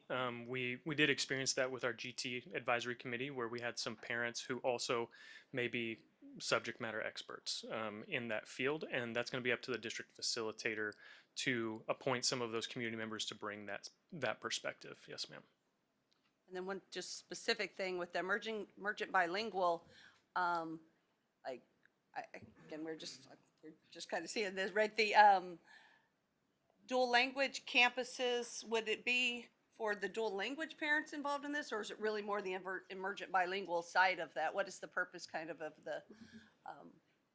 Sure. So the second and third point there, it's either an emergent bilingual, it's a parent of an emergent bilingual student, or a non-emergent bilingual parent that participates in the dual language program. Yes, ma'am. And that's based on the ratios and the capacity of those campuses as defined by the recommendation here. Great. I think all good ideas. Motion to approve is presented. Second. Motion by Dr. Payne, second by Ms. McAdams. Any further discussion or question? All those in favor say aye. All those opposed, motion carries 6-0. Thank you, Mr. Dunson. Drops us all the way down to K1. Consider approval of the purchase over $50,000 for roofing and window repairs for central office building utilizing TIPS contract 241001. Mr. Buckner. All right. Thank you for having me tonight. Yep, first up is the approval of the purchase to do some roof repairs here at the central office building, mainly in this breezeway area where we are having some very leaking areas, not so much in this side of it, but the other side. This will also constitute reglazing the windows around the building. We have windows where literally you can almost stick your finger between the window and the frame into an office. So we are just getting all that done. We are going to change out how these awnings are over the walkway here with more of a canopy system that is towards the front of this to make this a lot more inviting and a lot more weather tight. We're going to eliminate these crossovers that go over with mechanical equipment and put the mechanical equipment on the roof that is easily accessible for any type of maintenance and repairs.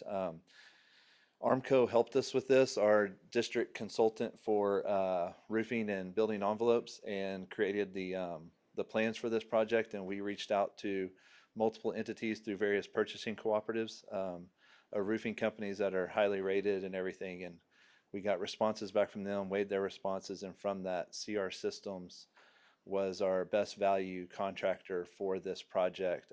They've stated it would take around 60 days.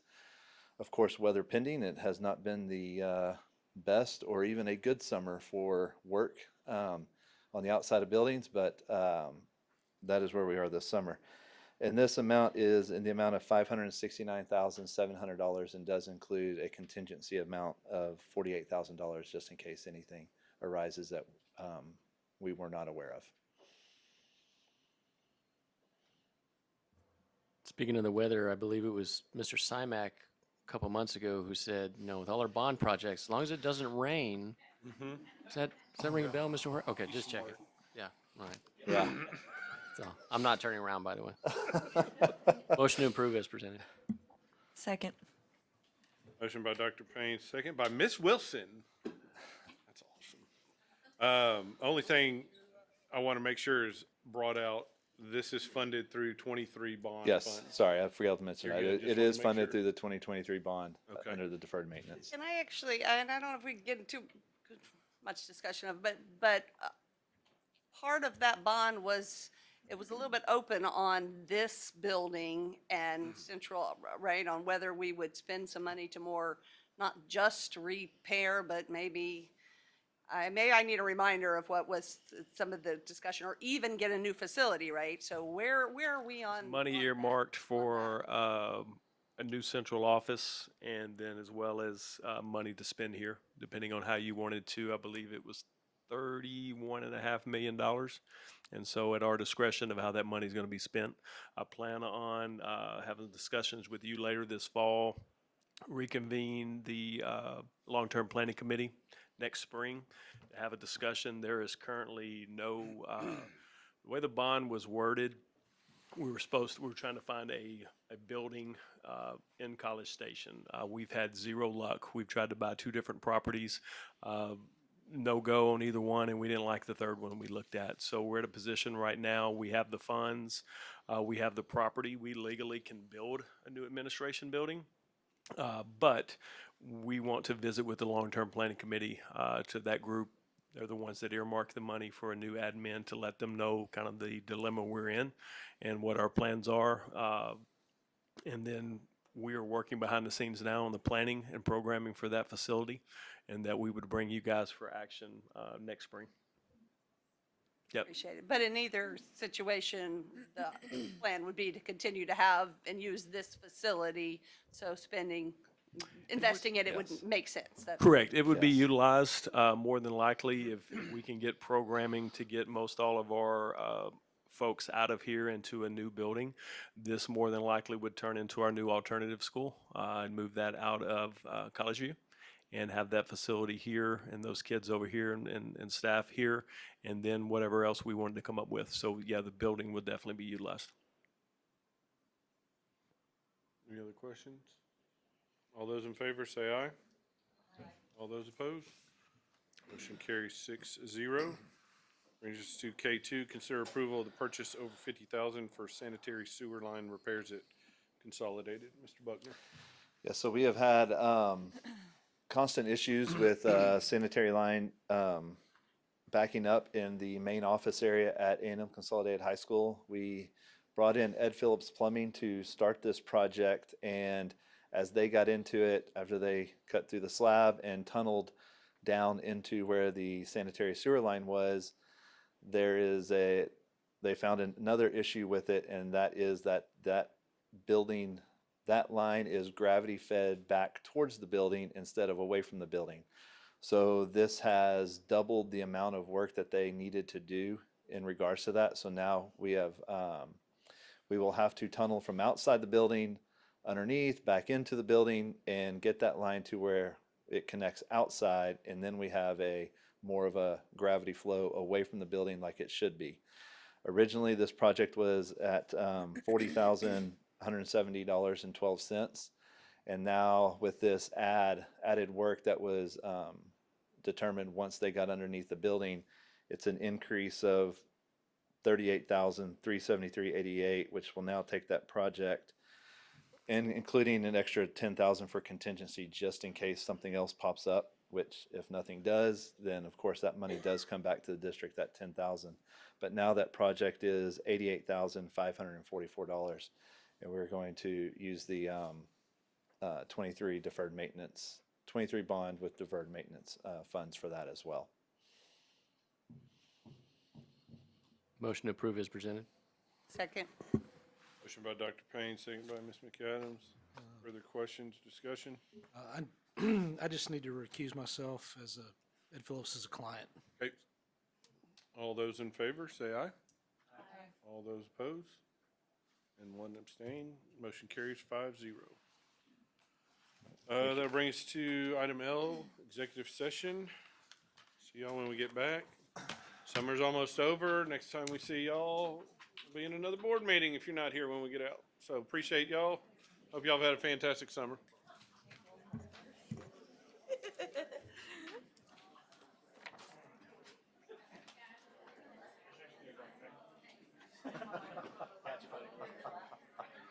It's been brought up in a few job trailer meetings.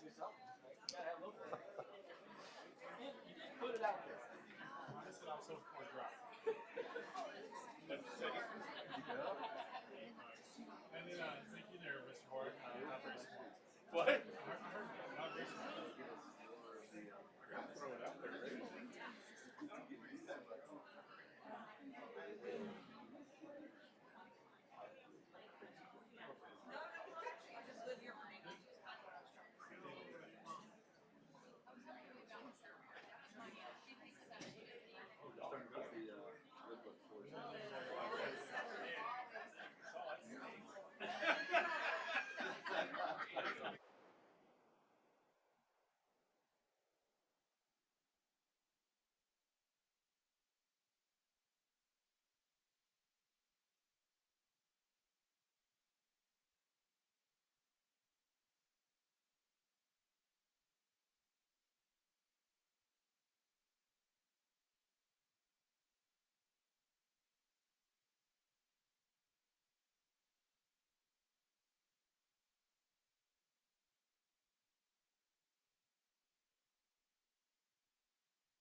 right, we're back in open session.